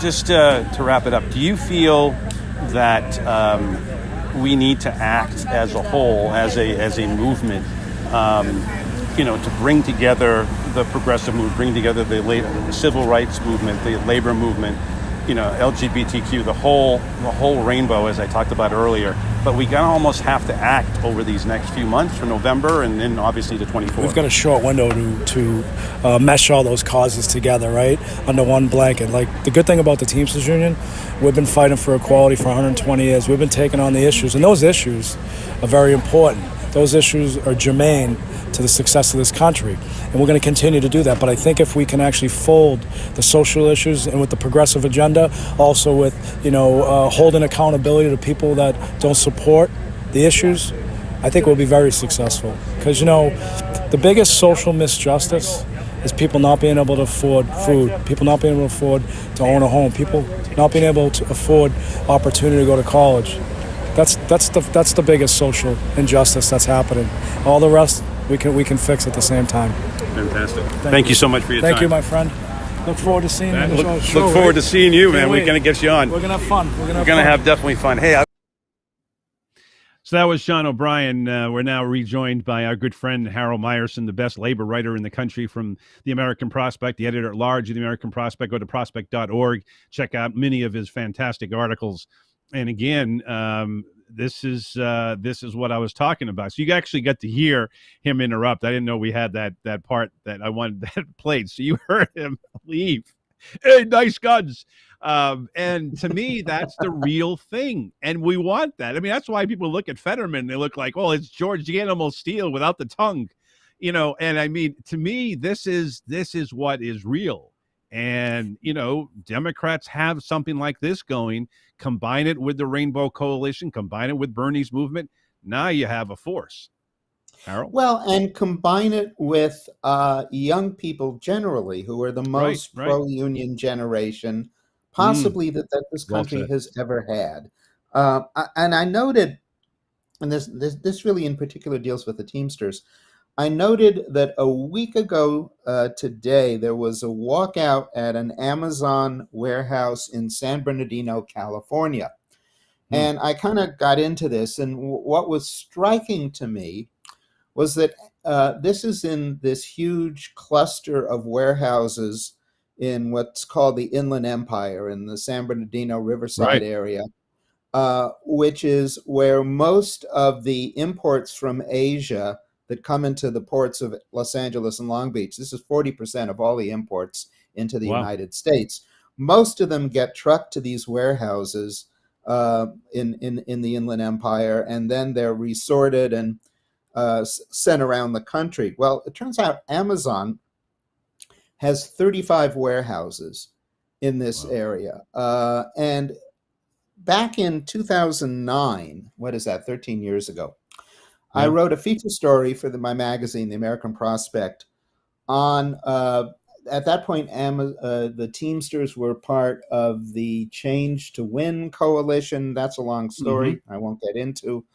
But they were looking at trying to unionize the Walmart warehouses. Amazon then was, small potatoes in 2009. The Walmart warehouses in the Inland Empire, because this was a key link in the Walmart supply chain. You get the imports from Asia. You want to get them to the Walmart stores, and they go to these warehouses.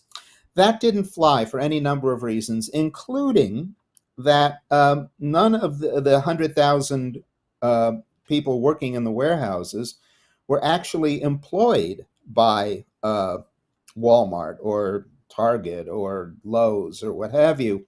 They all worked for temp agencies, temporary employment agencies. It was a Yes. scam. Yes. They the weren't temp temps. I agency. interviewed workers who'd been in the same job in the same warehouse for 6 years, but their nominal employer was a temp agency. Well, look at Amazon. All of a sudden, they've become bigger than Walmart in this business, and they actually have these people, their workers, as employees because they have a different anti-union theory. That is, we'll burn our workers out in 8 months, and that's not long enough for them to unionize. I mean, the turnover rate It's sick, in a but that's given the way they year, play it.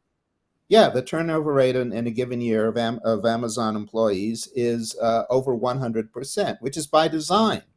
That's an anti-union strategy. Anyway, it occurred to me that Amazon had declared an interest in trying to really work with Amazon workers trying to unionize, and I know they've been doing some work in that area. And that's just as it was a key link and still is in the Walmart supply chain. It's a very key link in the Amazon supply chain. So, Sean O'Brien has a lot on his plate, and I've already talked about the job action they're going to be compelled to do with UPS, United Parcel Service. But this could be even a bigger deal than that in terms of changing the lives of American workers. So, we'll see where that goes. We'll see. We'll see where it goes. Yesterday, by the way, and I know this is not the first time she's mentioned it, but it really was kind of a centerpiece of her explosion yesterday of fire, is the idea of a general strike. And, it's something that, American businesses, oh my God, this is like, the proverbial devil coming to roost. But, again, as covering the rest of the world when it comes to general strikes. It happens in France. They have a pillow fight. All of a sudden happens in other parts of Europe as well. It's foreign to America, but again, however it manifests itself, it's not something that's going to happen tomorrow or next week. But to me, if you can actually speak about this and have somebody like Nelson allied with Senator Sanders and allied with the Teamsters, it doesn't.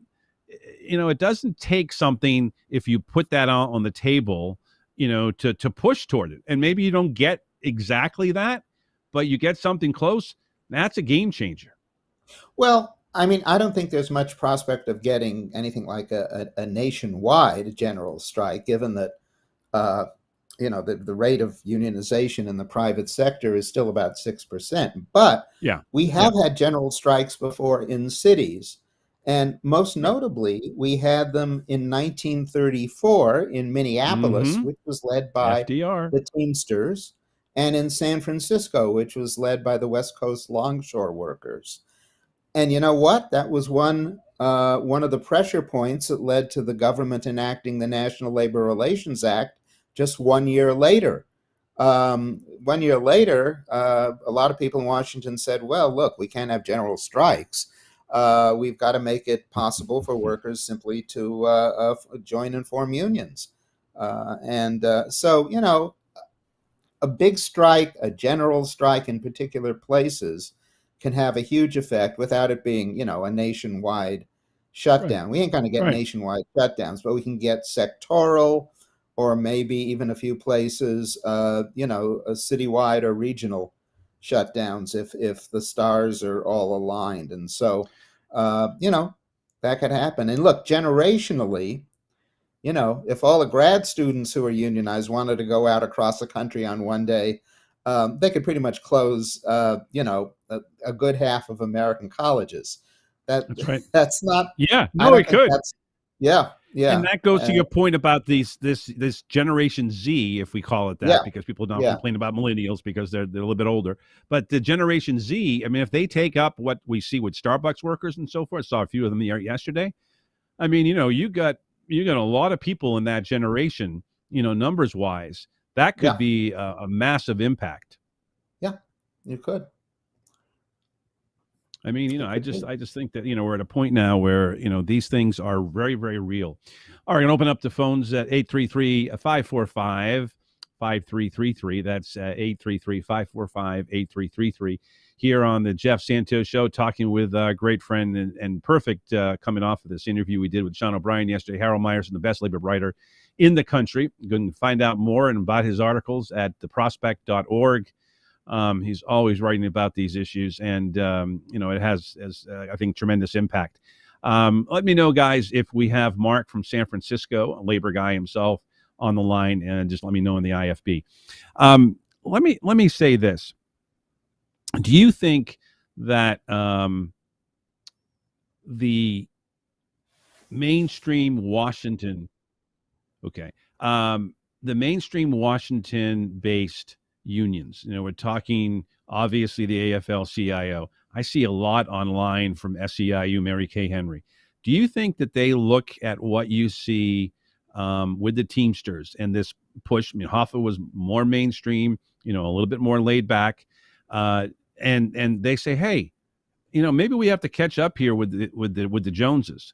Do you see some of that? I mean, maybe it doesn't come from the AFL. Maybe it comes from beginning of the AFT side. Maybe it begins with our friends at Mary Kay Henry at the SEIU. Well, some unions are definitely more activist than others. I think most really large unions are cognizant of what's going on out there and with young people. I think there are other unions that, sort of have their own small slice of the pie, but people in those unions think they're doing okay, and that may be a hindrance to the sort of larger outreach. And I think there are a lot of those unions in the AFL-CIO, not the largest ones, but there are enough of the smaller ones that could be an issue. So labor, as usual, is a mixed bag. There are the ones that have their heads in the sand, and there are the ones that kind of know what's going on and are trying to make some real changes. In a subsequent broadcast, 20 seconds. Yeah. I mean, SEIU was behind a really interesting piece of legislation in California, which will probably pass. It's already passed one house. It'll probably pass the second house this week. Well, we're going to talk about that next week, Harold. Yeah, fast food workers. It's a big deal. It's a very big fascinating deal. And so, yeah. Haul packages for a living? A gas-powered Mercedes-Benz Sprinter delivers. Transport people? A Sprinter van with 0% financing is a 5-star idea. If food delivery is your thing, then a gas Sprinter caters to you. And if you're a general contractor, the Sprinter with 0% financing nails it. With innovation, safety, and technology, Sprinter is built for you. And it's built for your bottom line with 0% financing. The Mercedes-Benz Sprinter, starting at just $33,790. The Jeff Santos Show is brought to you by Mass Peace Action. With over 9,000 supporters in the state, MPA uses the power of grassroots organizing to end war, create a more just foreign policy, and cut wasteful Pentagon spending to support the needs of the American people, like healthcare, education, infrastructure, and the environment. 20 years of war is long enough. To become a member or learn more, visit masspeaceaction.org. Don't wish for peace, work for it. Hi, I'm Karen, owner of Lone Star Transfer. If you are a timeshare owner, getting out is probably a top priority. And now that annual maintenance fees are coming due, this ongoing burden and expense is at the top of your list. Thankfully, we can help. Let us do for you what we have done for thousands of others across the country.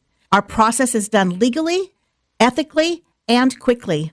Lone Star Transfer has a 99% success rate and an A+ rating with the Better Business Bureau. We are a family-owned business and will personally make sure your experience is a pleasant one. Don't let another day go by with maintenance fees taking your hard-earned money. Give us a call for a no-obligation consultation at 844-284-4863. That's 844-284-4863. Or online at LoneStarTransfer.com. That's LoneStarTransfer.com.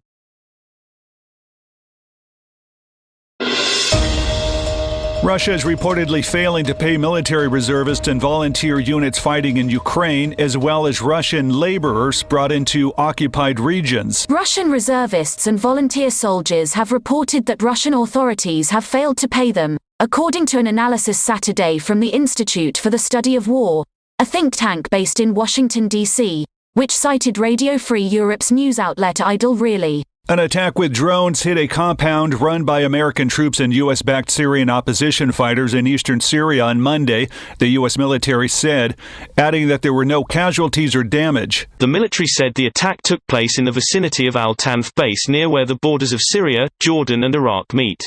There was no claim of responsibility for the attack. U.S. and coalition troops are based at Al-Tanf to train Syrian forces on patrols to counter militants from the Islamic State group. The base is also located on a road serving as a vital link for Iranian-backed forces, stretching from Tehran all the way to Lebanon. Harry Richards reporting. Prosecutors in Atlanta on Monday told lawyers for Rudy Giuliani that he's a target of their criminal investigation into possible illegal attempts by then-President Donald Trump and others to interfere in the 2020 general election in Georgia, one of Giuliani's lawyers said Monday. Special prosecutor Nathan Wade alerted Giuliani's local attorney in Atlanta that the former New York City mayor could face criminal charges, another Giuliani attorney, Bob Costello, said. News of the disclosure was first reported by the New York Times. Fulton County District Attorney Fonnie Willis opened the investigation last year, and a special grand jury was seated in May at her request.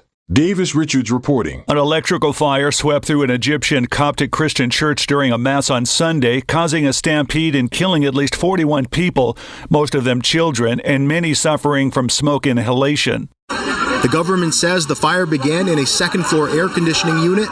Trapped by the flames, some jumped to escape. This is the latest news headlines. Officials in a Boston suburb are investigating a former city employee they say shut down the police website during a pay dispute. Newton Mayor Ruth Ann Fuller said the former employee, who was the police department information technology director, took down the department website in late June and July. The website instead directed visitors to a message that called them to contact Fuller and asked the mayor to restore it, the Boston Globe reported. Newton has created a new police department website in its place. The old website was no longer active. The trigger on the gun used in the fatal shooting on the set of Alec Baldwin's film Rust last year must have been pulled, according to a forensic report from the FBI. The forensic report, which was obtained by ABC News, found that the gun, when fully cocked, could not be made to fire without a pull of the trigger, while the working internal components were intact and functional. 64-year-old Baldwin made headlines last year when he fired the .45 Colt single-action revolver, which killed cinematographer Helena Hutchins on the New Mexico film set. A delegation of U.S. lawmakers completed their two-day trip during which they met President Tsai Ing-wen, the second high-level group to visit while there are military tensions between the self-ruled island and China. China's embassy in Washington said that members of the U.S. Congress should act in consistence with the U.S. government's One China policy and argued the latest congressional visit once again proves that the U.S. does not want to see stability across the Taiwan Straits.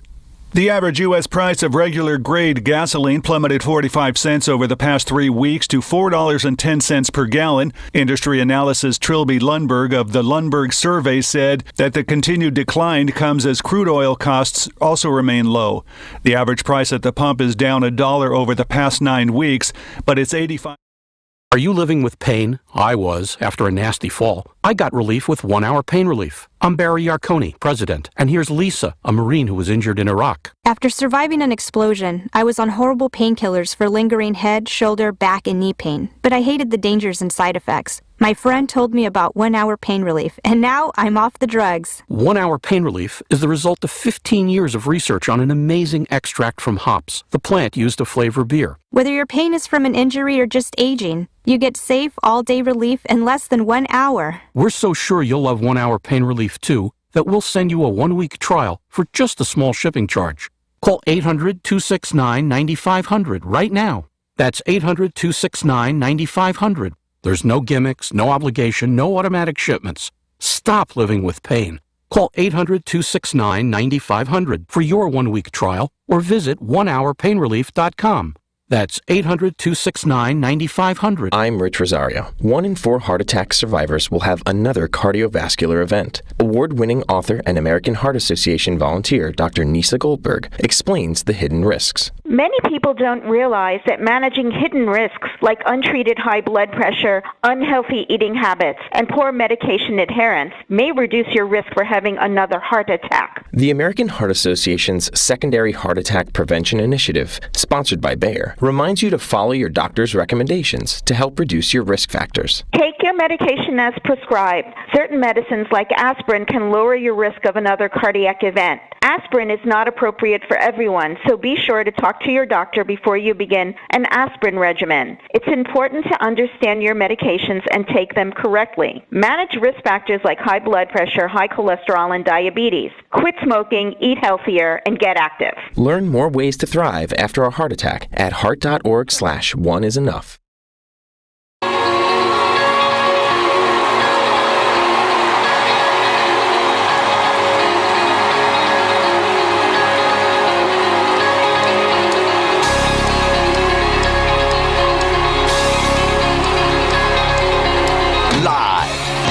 This is the Jeff Santos Show on the Revolution Radio Network. Rebuilding America. Together. Investing, activism, and supporting the middle class. Now, here's Jeff. It is hour 3 of the Jeff Santos Show, and welcome to it, folks. Coming up here on the third hour of the program, we're going to be talking with our great friend, the great Alan Minsky, Progressive Democrats of America, the great executive director. And again, folks, if you have a chance, you can catch us on Facebook Live on the clock. Have a chance to listen again to a quick interview with Bernie Sanders, which we'll play again for our good friend Alan Minsky, and Sean O'Brien. What a great connection that is. We're also going to go tomorrow and get some more archival, if you want to call it that, from Sarah Nelson and others who spoke yesterday at the Cambridge Common in what was an incredibly marvelous day. So we're going to try to see if we can keep all these things for you to listen to. And I think at beginning, as you heard from the great labor writer, the best in the country, and I know Alan is a big fan as well of Harold Meyerson.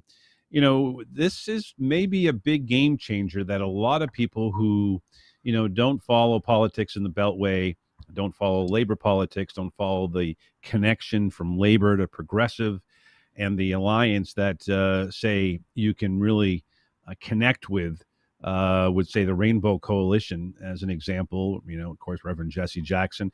And by speaking of that, Frank Watkins is a little bit under the weather, has been, so Godspeed to him. He's been back and forth at the doctor's office. So Frank, take care of yourself, usually a Monday regular. Because of the fact that he's also a Cardinals fan. And of course, that means that when you mention the St. Louis Cardinals, a baseball team, no longer the Jim Hart football team that doesn't exist anymore. Now they're in Arizona with all the other retirees from St. Louis that moved out to Phoenix and watched the Arizona Cardinals and Bill Bidwell. I don't know if he's still there. Anyways, our next guest is also from St. Louis originally, show me state of Missouri, now living in Los Angeles, where we no longer, it'll be great because we could always put the camera out with where the Roosters were, but no longer the Roosters. He's just the fantastic Monday regular. It's a Minsky Monday. It's time to talk to Alan Minsky, live from Los Angeles. Oh, he's got his car. Look at that. I didn't even know that. I should have asked, what you were wearing. Well, it's perfect. Go Cardinals. No, it's a little bit fair weather fandom. I love the baby blues too. Oh yeah, no, this is, it's funny. Of course, I associate this level of blue with their sort of 80s era uniforms. Yes, of course, Willie McGee and Lonnie Smith. Yes. Rarely had the button downs back then. They were largely, pullover polyester. Yes, kind of thing that's right. The Astros uniforms of that era, 70s and 80s. Everything was clipped, no belts on the bottom. Yeah, and of course a lot of AstroTurf on the field, right. and played to the advantage of it. Boy, I still go to games though, and I really would take I'd love to see a team try to recreate the 1985 St. Louis Cardinals offense Oh, and wasn't what that it would awesome? do. Well, did Yeah, you see the and thing on the MLB Network with John Goodman doing the narration? They I did don't a think I whole thing found on that. the '80s. Oh, get it checked out. I'll see if I can find a way to send it Huh. to you, Alan. Yeah, It I only is have it. I only yeah, have because it they looked as at a. 82, 85, and 87. Of course, 85 and 87 Oh did yeah, not end well, but 82 was fantastic. And of course, Willie McGee came out of 85 nowhere, the was the great best catch. team. And Yeah, yes, yeah, you're right. You're right. yeah. They should have won. I mean, it was a stupid call. If we had replay, it would have been overturned. Well, it was But 87. They were eviscerated by injuries, and they were great the first half of 87. Then Clark got injured, and they never were the same in 87. But they made it all the way to the playoffs to Game 7, and yeah, lost to a yeah, team that they could only win at home, the Twins. And then right, in right. '85, they lost to a vastly inferior Royals team. But they, that was the year Tudor was just unhittable. But even then, remember, Vince Coleman got run over by a tarpaulin. That was I know. '85. God. So they lost their whole spark for the Right. postseason there. Yeah. No, So they that's were just just an awful. exceptional team, loaded team. Yeah.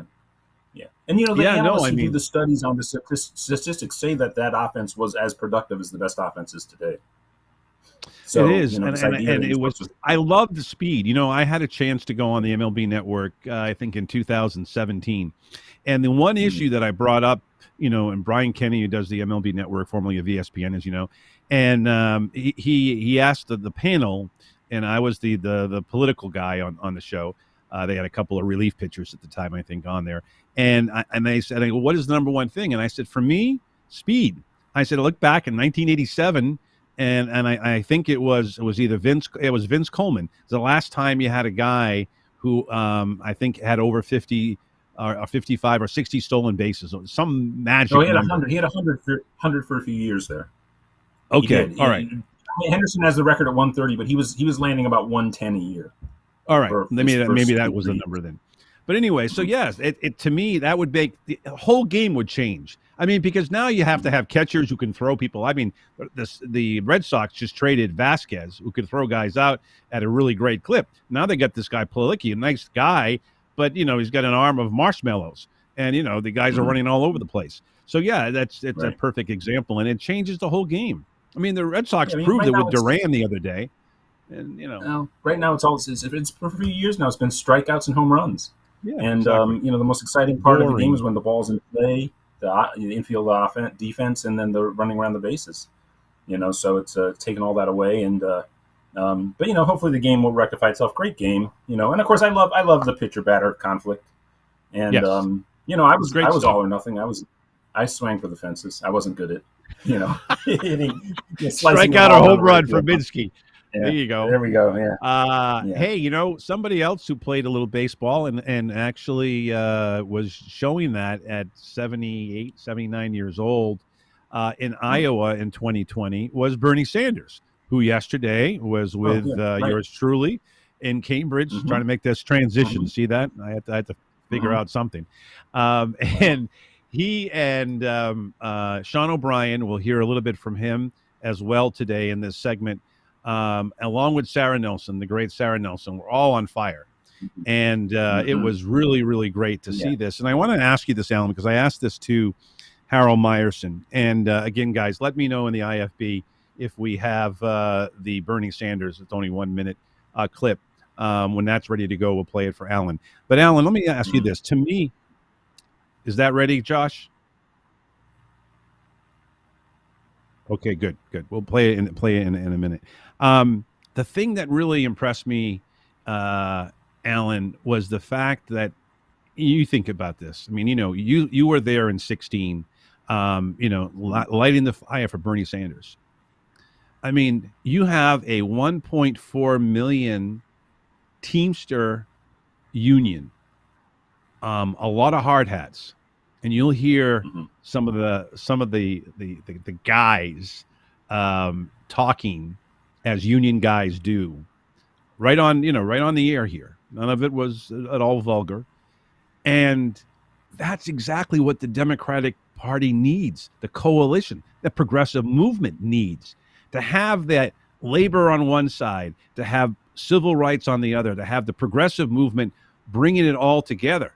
That's a powerful force to deal with. Mm-hmm. And I tell you, it was, to me, nirvana to see all that yesterday, and of all places, Cambridge Commons, a block and a half from Harvard University.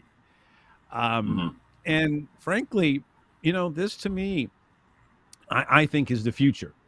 And, again, you have to have all the different elements. You got to have the civil rights component. You got to have the progressive movement. You got to have the labor movement. And to me, you do that, you win. End of story. Well, the Teamsters are going to be huge going forwards. I'm sure this must have come up a lot at the event. But the UPS contract is going to go into negotiations. I think they're the largest, or one of the largest. I think Walmart is, but I don't know. I'm not sure, but they're one of the largest private employers in the country. They might be the largest unionized private employer in the country. Yeah. And then, of course, the big thing for the Teamsters, hopefully, will be finding a way to organize the Amazon drivers too. Yes, and no doubt, because they're very exploited. They're basically on a kind of like Uber type contract.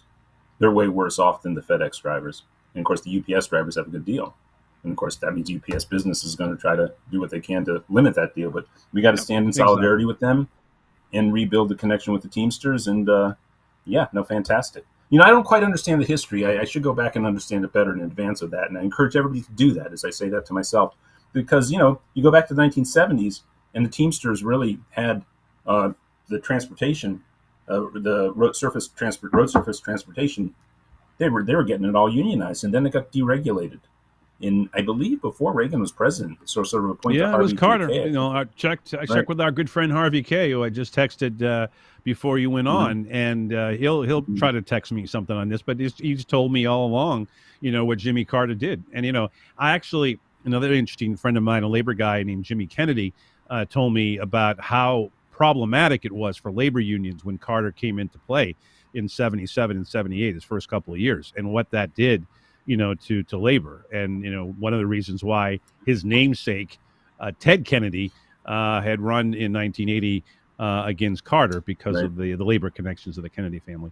All right, let me play this cut. It's always viewed as, lastly, though, because this is always a great thing to clip as we go into these strikes, that whole idea of what was it? The kind of walkie-talkies they talked on, the radio talk between the truckers, but the convoy and the song convoy and the movie convoy was in reference to basically these wildcat strikes that the Teamsters, the truckers would do across the country. They were worker solidarity measures. And what are those radios called? The 10-4 Good Buddy, that stuff? CBs, yeah, CB radio, the whole culture of it. It was sort of tied in with the way that, there was this new South, and there were the Dukes of Hazzard, which was a response to Carter getting elected from Georgia. But nothing to do with Carter's politics. This was worker solidarity stuff, was the convoy stuff, and quite radical. And so, that's something we got to build back up. And no doubt. And again, take on Mr. Bezos and support the union. Okay, take it away. Yeah. The Bezos and Schultz, as John O'Brien would call them, the Three Stooges. All right, let's play that audio from Senator Sanders with yours truly yesterday at the Cambridge Commons. The event have really opened some eyes for a lot of young people. Well, the goal is to make people understand that at a time when the working class is in decline, when we have more income and wealth inequality than at any time in 100 years, that the only way forward is for working people to stand up and fight back. And the most effective way to do that is to join unions. So we're seeing a rebirth of the trade union movement in this country. I was just at a picket line with Starbucks workers, Amazon workers, workers here at MIT, and all over the country. People are beginning to form unions. That's a great thing, and we're trying to do what we can to help that. Do you think that's about it? Thank you very much. Thank you, Senator. I'd look to have it on my show sometime soon. Okay. Thank you, Bernie. Okay. I've been having a little. So that's the quick Bernie Sanders. 1 minute, 1 minute. That's all you got. But I had to chase him down the street, in order to even get that. And they had security guards wouldn't let me go. But anyways, we achieved that, and hopefully talking to some of his aides, trying to make this thing happen for a longer interview, 5-6 years already now. So it's time to make it happen. Bernie and Bernie team. Let me ask you this. I think that, a lot of credit, and we mentioned a little bit of this last week, Alan, if it's not for Bernie Sanders and the movement, again, with the help of PDA, with the help of of our friends at Our Revolution and other progressive groups, with the help of many volunteers, you don't get even it's the weak bill of IRA. Jerry Adams to the rescue. And people, and we were talking yesterday, a lot of progressives who were Bernie supporters, and yesterday after went for some drinks. I look at that and I think that it is really, really important for the Democratic Party to understand that if it's not for Bernie, none of this is even on the table. Nothing on the environment, prescription drugs. It wouldn't happen if it's not Bernie and his disciples. We'll look at it that way. It's not just one individual. You agree? Oh yeah, I agree entirely. Yeah, sure. I mean, we saw. I thought there was a good amount of press in the early phase of the 2020 presidential primaries that the progressives had basically shifted the Overton window within the Democratic Party, so much so that basically the debates were happening on the progressive turf.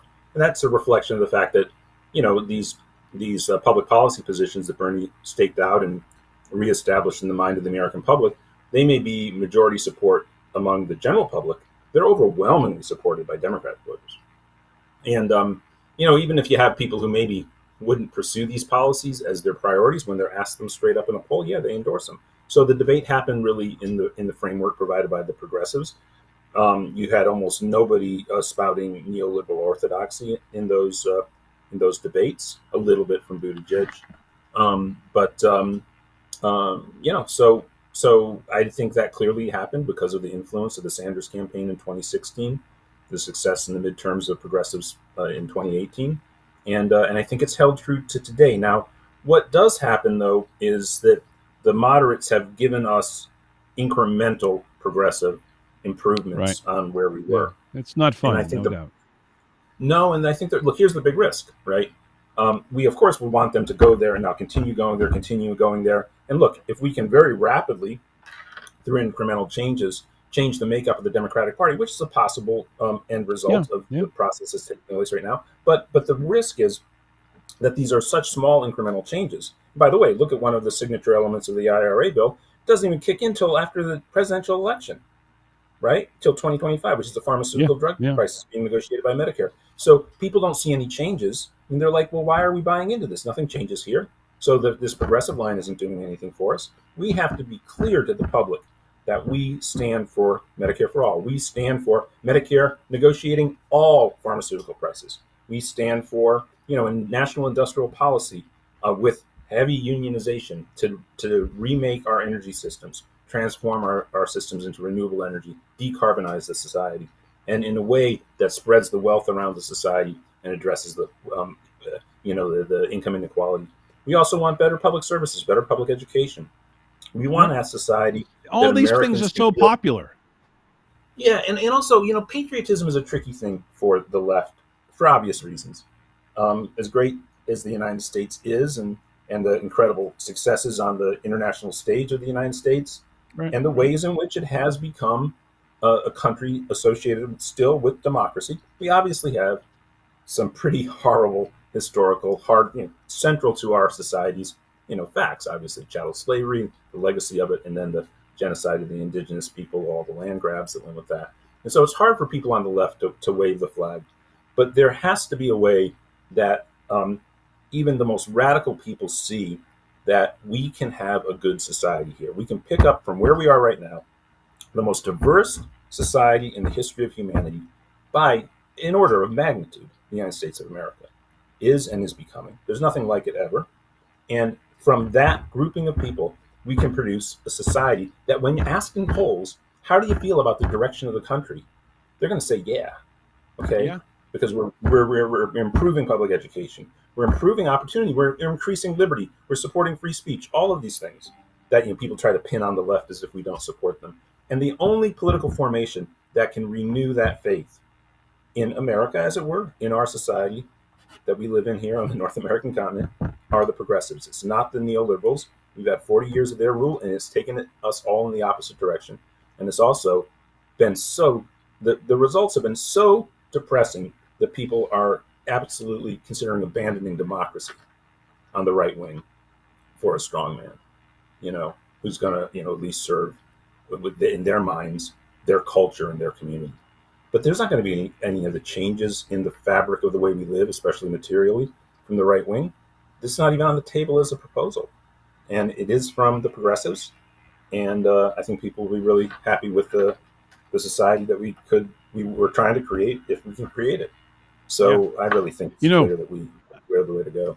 You probably saw this, but when you were pounding on the table just a few seconds ago, you reminded me of Aaron Boone over the weekend. Popped the microphone. Yeah. Did you see that? No, I don't know. The baseball outfit. Yeah, I'm not a huge fan of Aaron Boone. From I'm too obviously 2003.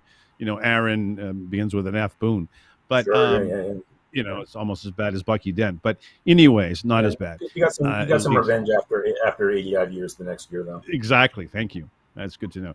All right, I'm going to play a quick. Sparked by the Dodgers manager. Go ahead. Good. There you go. Dave Roberts to the rescue. Let me ask you this. I mean, actually, let's play some quote from Sean O'Brien, and I want you to think of this too, because where they're going to start this, I believe, because we did it yesterday, earlier with Harold Meyerson. Listen to how he interacts with a fellow union member, Sean O'Brien, and think the need for that kind of back and forth from a Democratic progressive coalition, and how you bring people into the party and into the movement, and think about the likes of Gore and Kerry and others who can't communicate in that regard, right? Yeah. So listen to this, and then we'll come back, take a call, and get more of your comments. We're talking with the great Alan Minsky, Executive Director, Progressive Democrats of America, and most importantly, a massive St. Louis Cardinals baseball fan. If you are watching on Facebook, you can see what I mean. Get the uniform there of our good friend Wendy Herzog. All right, let's go to Sean O'Brien with yours truly from yesterday. There are some real good ones. I mean, Bernie Sanders does a great job, and we have a president of the United States that's not afraid to say union and call out Amazon. Right. And call out Amazon. And you've got some Norcross. He's been a phenomenal supporter of ours in New Jersey. So you got a lot of people. What's up, brother? How are you? Hello, Murph. I know, Murph. What's up? You're looking good. Hey, there's Danny Ristine. Where is he? That's Murph. Murph, let me see the guns. The best. Showing his biceps. Yep. See you, Murph. We look forward to having you on the show, Sean. To do maybe a whole hour with us and take some calls. We have a lot of friends of ours in labor. In fact, we have listeners who. Murph, 1 second. Take a walk. Go right ahead. Okay. Do you feel that we need to act as a whole, as a movement, to bring together the progressive movement, bring together the civil rights movement, the labor movement, LGBTQ, the whole rainbow, as I talked about earlier. But we almost have to act over these next few months for November and then obviously the 24th. We've got a short window to mesh all those causes together, right, under one blanket. Like, the good thing about the Teamsters Union, we've been fighting for equality for 120 years. We've been taking on the issues, and those issues are very important. Those issues are germane to the success of this country, and we're going to continue to do that. But I think if we can actually fold the social issues and with the progressive agenda, also with holding accountability to people that don't support the issues, I think we'll be very successful. Because the biggest social misjustice is people not being able to afford food, people not being able to afford to own a home, people not being able to afford opportunity to go to college. That's the biggest social injustice that's happening. All the rest we can fix at the same time. Fantastic. Thank you so much for your time. Thank you, my friend. Look forward to seeing you on the show. Look forward to seeing you, man. We're going to get you on. We're going to have fun. We're going to have definitely fun. Hey. Well, we're definitely going to have fun with Sean O'Brien. We're going to have more fun with our great friend Alan Minsky.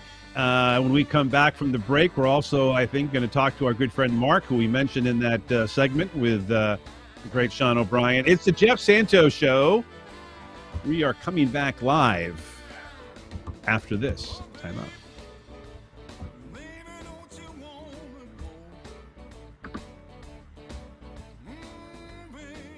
The Jeff Santos Show is brought to you by Mass Peace Action. With over 9,000 supporters in the state, MPA uses the power of grassroots organizing to end war, create a more just foreign policy, and cut wasteful Pentagon spending to support the needs of the American people, like healthcare, education, infrastructure, and the environment. 20 years of war is long enough. To become a member or learn more, visit masspeaceaction.org. Don't wish for peace, work for it. You don't have to wait for amazing deals on a new floor. Get spring Black Friday deals right now at Lumber Liquidators Flooring. This week, save up to 35% on gorgeous hardwood and waterproof vinyl floors. Plus, we can arrange for installation by professional, independent contractors. And with special financing, you can get started today. These are the floors homes are built on. Lumber Liquidators Flooring. Hi, I'm Karen, owner of Lone Star Transfer. If you are a timeshare owner, getting out is probably a top priority. And now that annual maintenance fees are coming due, this ongoing burden and expense is at the top of your list. Thankfully, we can help. Let us do for you what we have done for thousands of others across the country. Our process is done legally, ethically, and quickly. Lone Star Transfer has a 99% success rate and an A-plus rating with the Better Business Bureau. We are a family-owned business and will personally make sure your experience is a pleasant one. Don't let another day go by with maintenance fees taking your hard-earned money. Give us a call for a no-obligation consultation at 844-284-4863. That's 844-284-4863.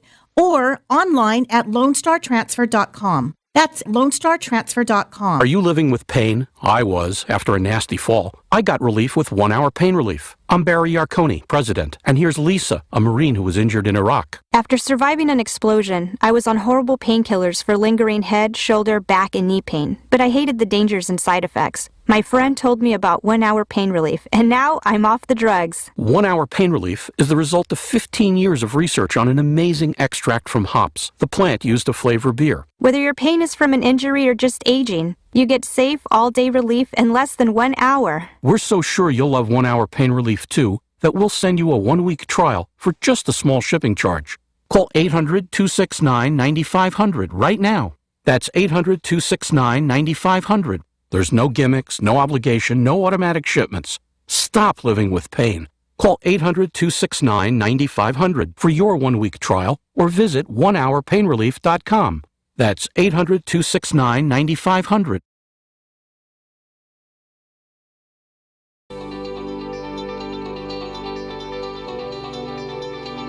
Supporting the middle class. This is the Jeff Santos Show.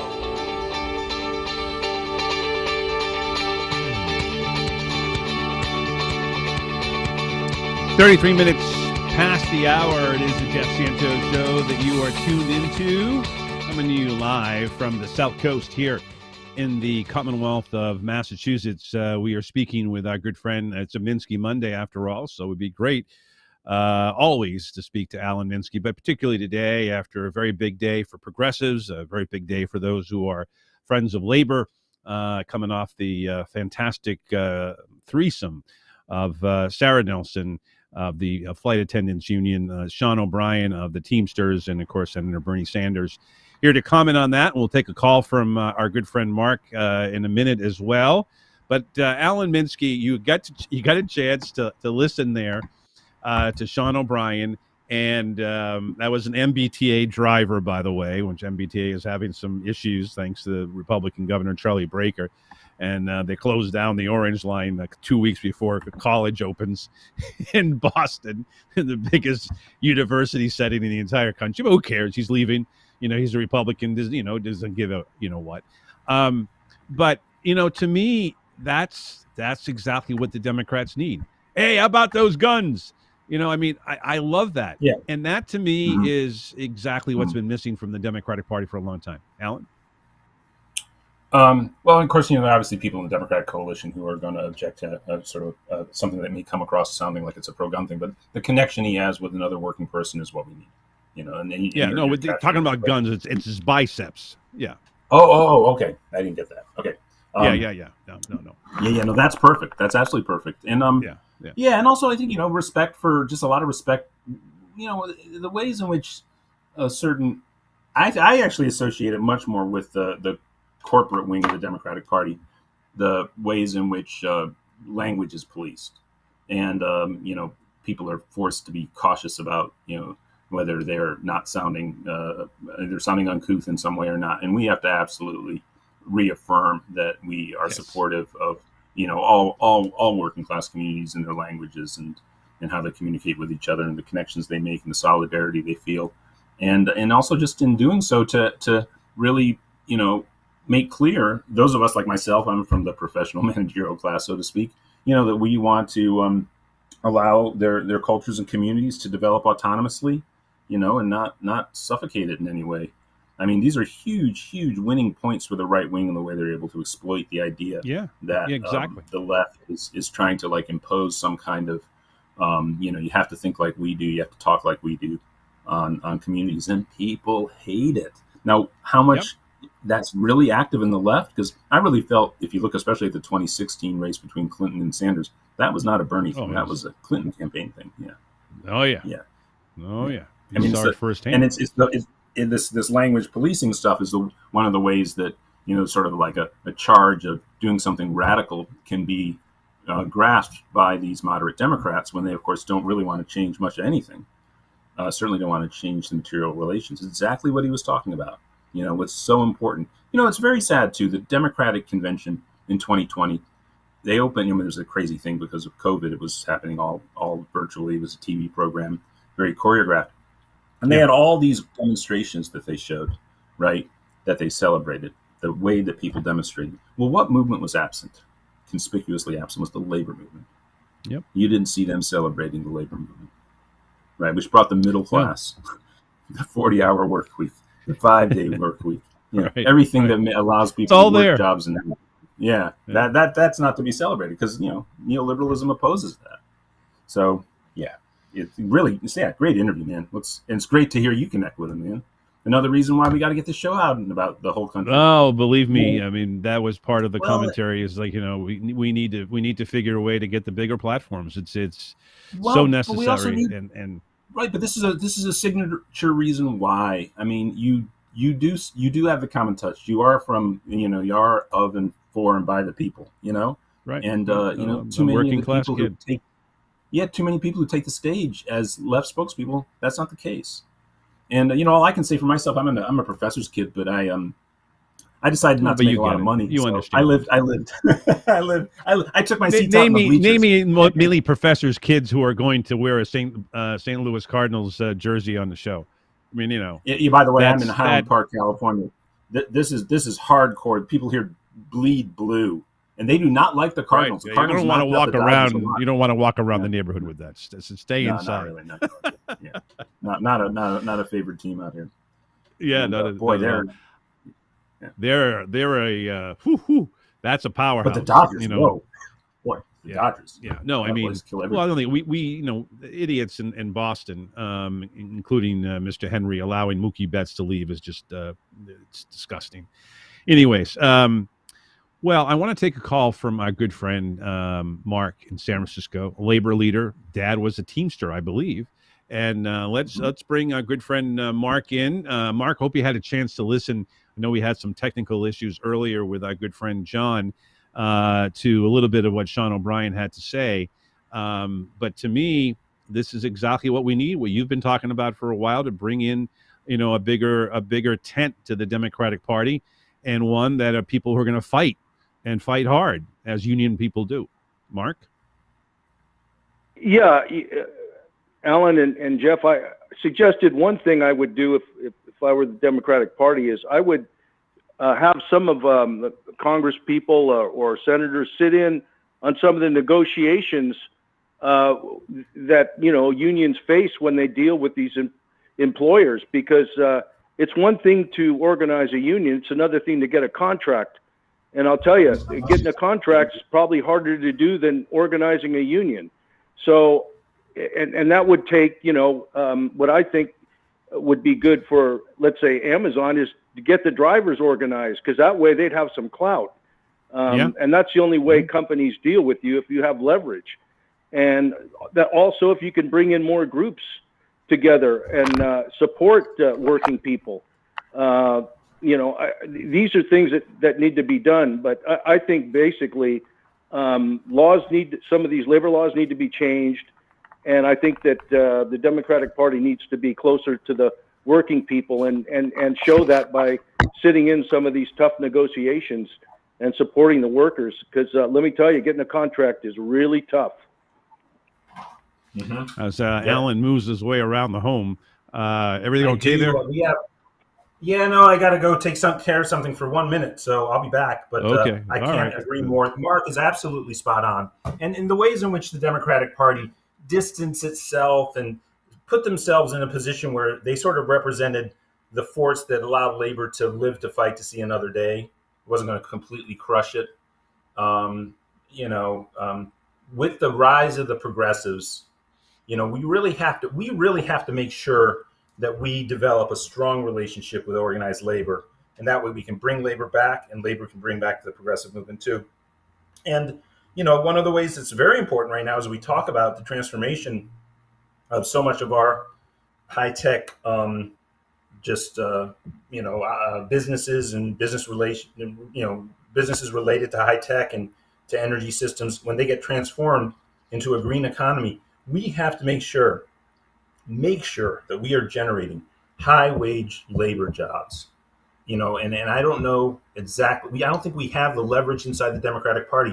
We have to work with labor unions to construct a mechanism by which we can assure, because oil and gas workers are some of the highest paid private sector workers in the country. Right. And I understand why the labor unions don't want to lose those jobs. We have to find a way to make sure that the companies that come in, and right now this is not the case, that are building in renewable energy systems and retrofitting our society so that it's non-carbon, it's decarbonized. They're not union jobs. And so we have to get on the front lines of that struggle, coordinate with labor, and grow the labor movement across the board. Big issue for us. No doubt. Alan, Jeff? do you seriously need to go ahead, Mark? Yeah, 1 minute. Yeah, just real quick. I think one union that will be important will be the electrical union, and also Teamsters, transporting, the green, the solar panels and anything to do with green energy. We should be looking at that, and the electricians union. That would be a big union to start talking to about, making sure that they're on top of organizing the green energy workers of the future. Mm-hmm. Well, it's important. You mentioned the electronic or electricians. This is really important. IBEW is close to the Biden administration, Philly-based, I believe. This is something that should be an easy connection to, what Sean O'Brien is doing on the Teamsters side. You can also bring in Terry O'Sullivan and with Leuna. They're all connected. These are people who lay down the tracks. These are folks that are out there, and you get some of these hard hats. And I think you get it being an employee, a labor guy, Mark, and obviously Alan, you get it understanding the coalition here. That you get all these folks on. That's why I was telling with Meyerson earlier. There's no better writer in the country on labor, and when you have that kind of coalition, particularly the hard hats. He was bringing up the Turtles and the Teamsters back in 1999 in Seattle with our good friend Mark Taylor Canfield there. And that whole WTO thing. And to me, that is what you really want to strive for. And Mark, tell me if I'm wrong here, because, when you would call in help when you were going up against the Chronicle and the Examiner and all those folks there in San Francisco, the more you could get help, and again, you told me your dad was a Teamster too, if I'm not mistaken, the better off any labor union is. And when, whether the nurses go on strike or the teachers, which I think now are on strike in Cleveland, the more you have, brothers and sisters in arms, the more powerful, the more leverage you have, which you talk about all the time, Mark. Yeah, and we had help from the the longshoremen. The longshoremen helped us when they were bringing the paper in off the ships. They held them up. So I mean, we had help from them. We were alongside the machinists and the electricians. I work side by side with them, and they're going to be the ones that are going to be involved in green energy jobs. And I think if they can get together now ahead of time and start talking about, recruiting the new workers and having a plan for it, if they can get all three of those unions together, they'll have a real clout. No doubt.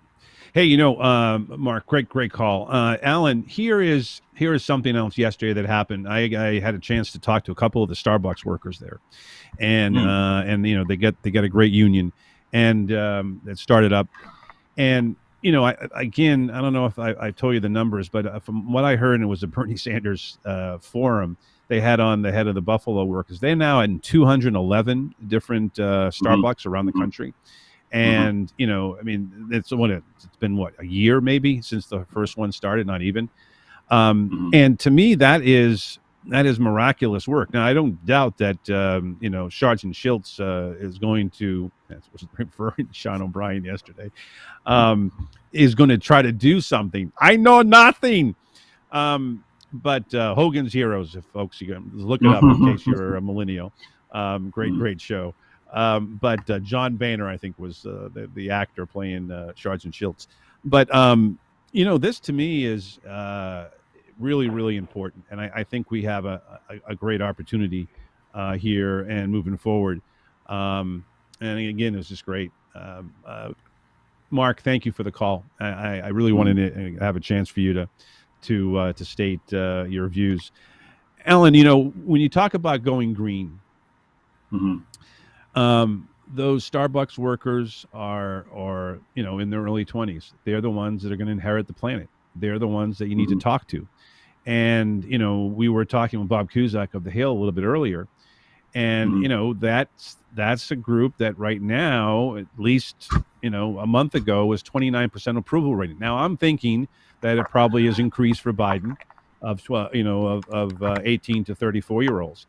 But frankly, you focus on that. You say you want to expand beyond what is a sellout to fossil fuel companies and want to, and expand on, the ability to to tax at a higher level and so forth, and tax the 1% and 2%.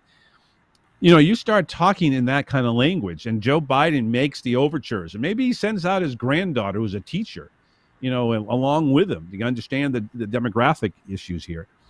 And talk about, I don't want to leave a black planet. I'm not talking about color of skin. I'm talking about just, a planet that doesn't exist anymore, to the next generation. And, that's what they're going to have to sell it that way. You can't just say, all right, well, look what we did. Everybody get behind us. We're just fantastic, aren't we?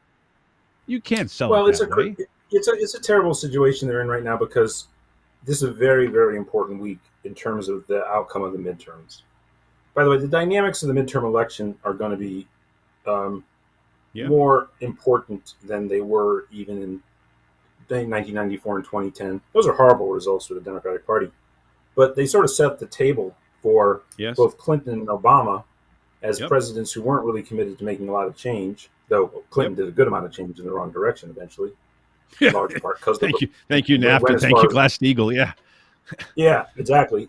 But they got slaughtered in the midterms, but it sort of set them up for a victory in the general. I think if they lose the midterms, even just the House, I think Biden is pretty much toast as presidential candidate.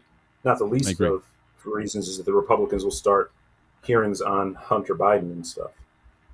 And that's another thing. You can bank on that, right? But how? Okay, so what are the key constituencies that they need to win in the midterms? Well, let me also say, if they win the midterms, the Democrats, if they hold the House and get up to 52 senators, or even, which would be unfortunate, they hold the House and also just hold the Senate, it's going to be devastating for the Republicans. They're going to go into an internecine warfare that's going to be beautiful to watch. Okay. Oh yeah. The idea that they couldn't win the midterms with Joe Biden. That's must-see TV.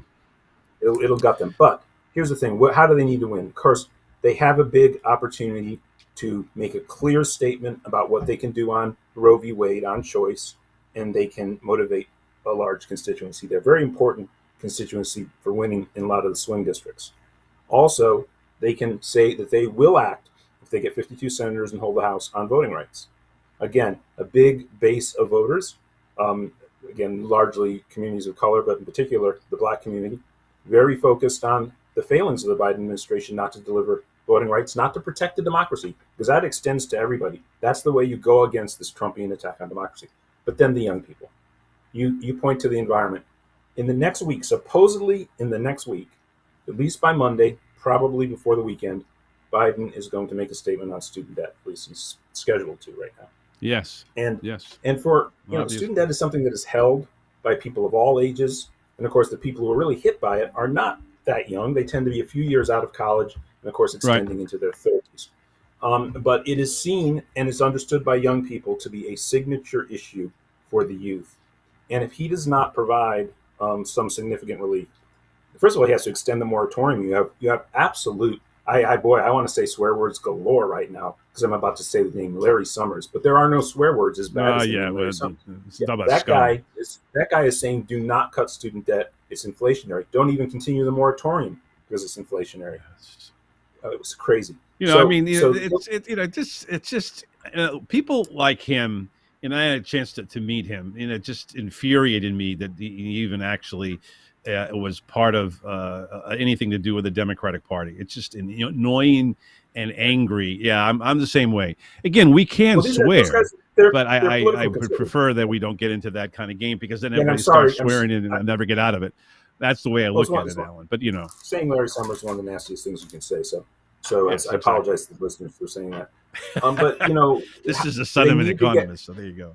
They need to get the young people motivated, and if they don't act on student debt, I don't know how they can hold together the coalition necessary to win the midterms. So this is a big week in that regard.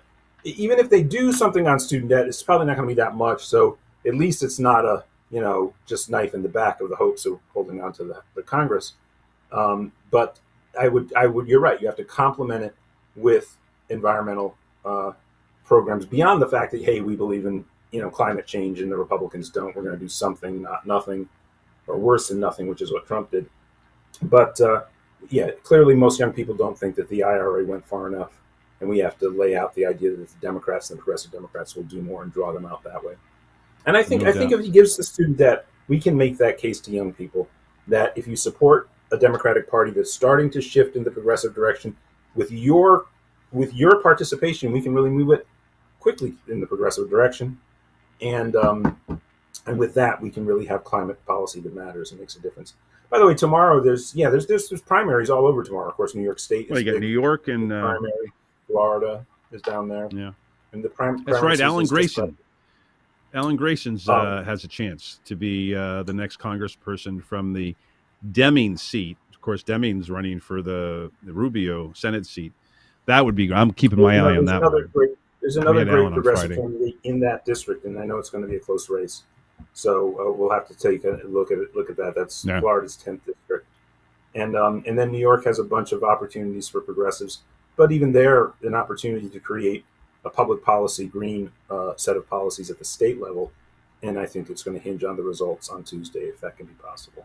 And that's turning the FDR public power in New York State and driving the transformation of the New York energy system through basically public ownership of power. And, let me throw one thing. I'm glad that you mentioned FDR. Of course, Alan Minsky and our good friend Harvey Kaye, usually with us at 4:00 on Fridays, have put the 21st century version of the Economic Bill of Rights, EBOR, for those who like the acronym world, particularly the Washington nerd types. The fact is that this is exactly where the labor community and the progressive community connects. I mentioned this to, that we talk a lot about the FDR agenda.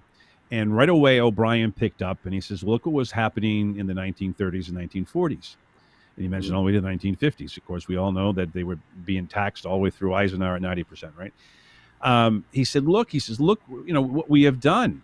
I mean, labor gets it. Labor understands the FDR agenda, and to me, this is really where it kind of all connects. And what you guys are doing is fantastic. I want to take a quick call from somebody who grew up in New York, in Long Island, our good friend John. You are next with Alan Minsky, right here on the Jeff Santos Show. What say you, Mr. John? John, are you there? Yeah, I'm sorry. I had my side muted. Okay. I think that the labor movement is really going to revitalize democracy. I mean, it's so obvious if you look at the fact that if people are participating in democracy at the workplace, and then they go out into the community, and then the community responds to them, this is beautiful. This is democracy. The top-down neoliberal model is essentially 19th century, dated, and all about, making rich people richer. Well, of course, that's not going to work. It doesn't appeal to most people. Right. You have to, have a society where there's, connections between various layers of society, and there's absolutely none anymore in the well, not absolutely none, but there needs to be a revitalization of the Democratic Party through the union movement. It's so obvious. And I think, you see the beginnings of that. Now, what will happen with that is another thing. And also we have to remember that other party, why appeal to them? Why kowtow to anything that they don't want anything that's reasonable, even practical, pragmatic. They don't want to make a government with you. They want to wipe the floor with us. They want to wipe the floor. They want to destroy government as we know it. And that's the problem, John. Thank you. I got to run, my friend, but you're spot on. Oh, sure. Yeah, go ahead. Yep. No, I appreciate it, John. Sorry we always get you late. Alan Minsky, 30 seconds. No, that's all right.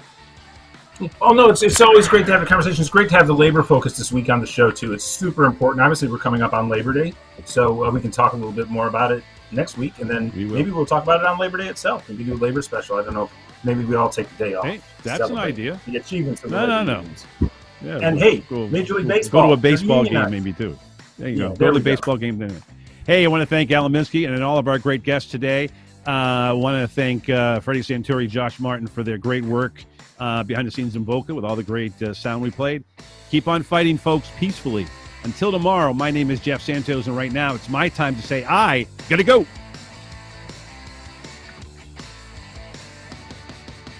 The Jeff Santos Show is brought to you by Mass Peace Action. With over 9,000 supporters in the state, MPA uses the power of grassroots organizing to end war, create a more just foreign policy, and cut wasteful Pentagon spending to support the needs of the American people, like healthcare, education, infrastructure, and the environment. 20 years of war is long enough. To become a member or learn more, visit masspeaceaction.org. Don't wish for peace, work for it. You don't have to wait for amazing deals on a new floor. Get spring Black Friday deals right now at Lumber Liquidators Flooring.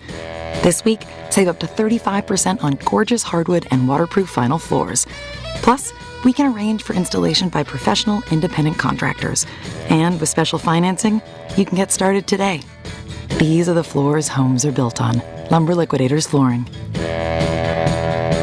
I'm Rich Rosario. 1 in 4 heart attack survivors will have another cardiovascular event. Award-winning author and American Heart Association volunteer Dr. Nisa Goldberg explains the hidden risks. Many people don't realize that managing hidden risks like untreated high blood pressure, unhealthy eating habits, and poor medication adherence may reduce your risk for having another heart attack. The American Heart Association's Secondary Heart Attack Prevention Initiative, sponsored by Bayer, reminds you to follow your doctor's recommendations to help reduce your risk factors. Take your your medication as prescribed. Certain medicines like aspirin can lower your risk of another cardiac event. Aspirin is not appropriate for everyone, so be sure to talk to your doctor before you begin an aspirin regimen. It's important to understand your medications and take them correctly. Manage risk factors like high blood pressure, high cholesterol, and diabetes. Quit smoking, eat healthier, and get active. Learn more ways to thrive after a heart attack at heart.org/oneisenough.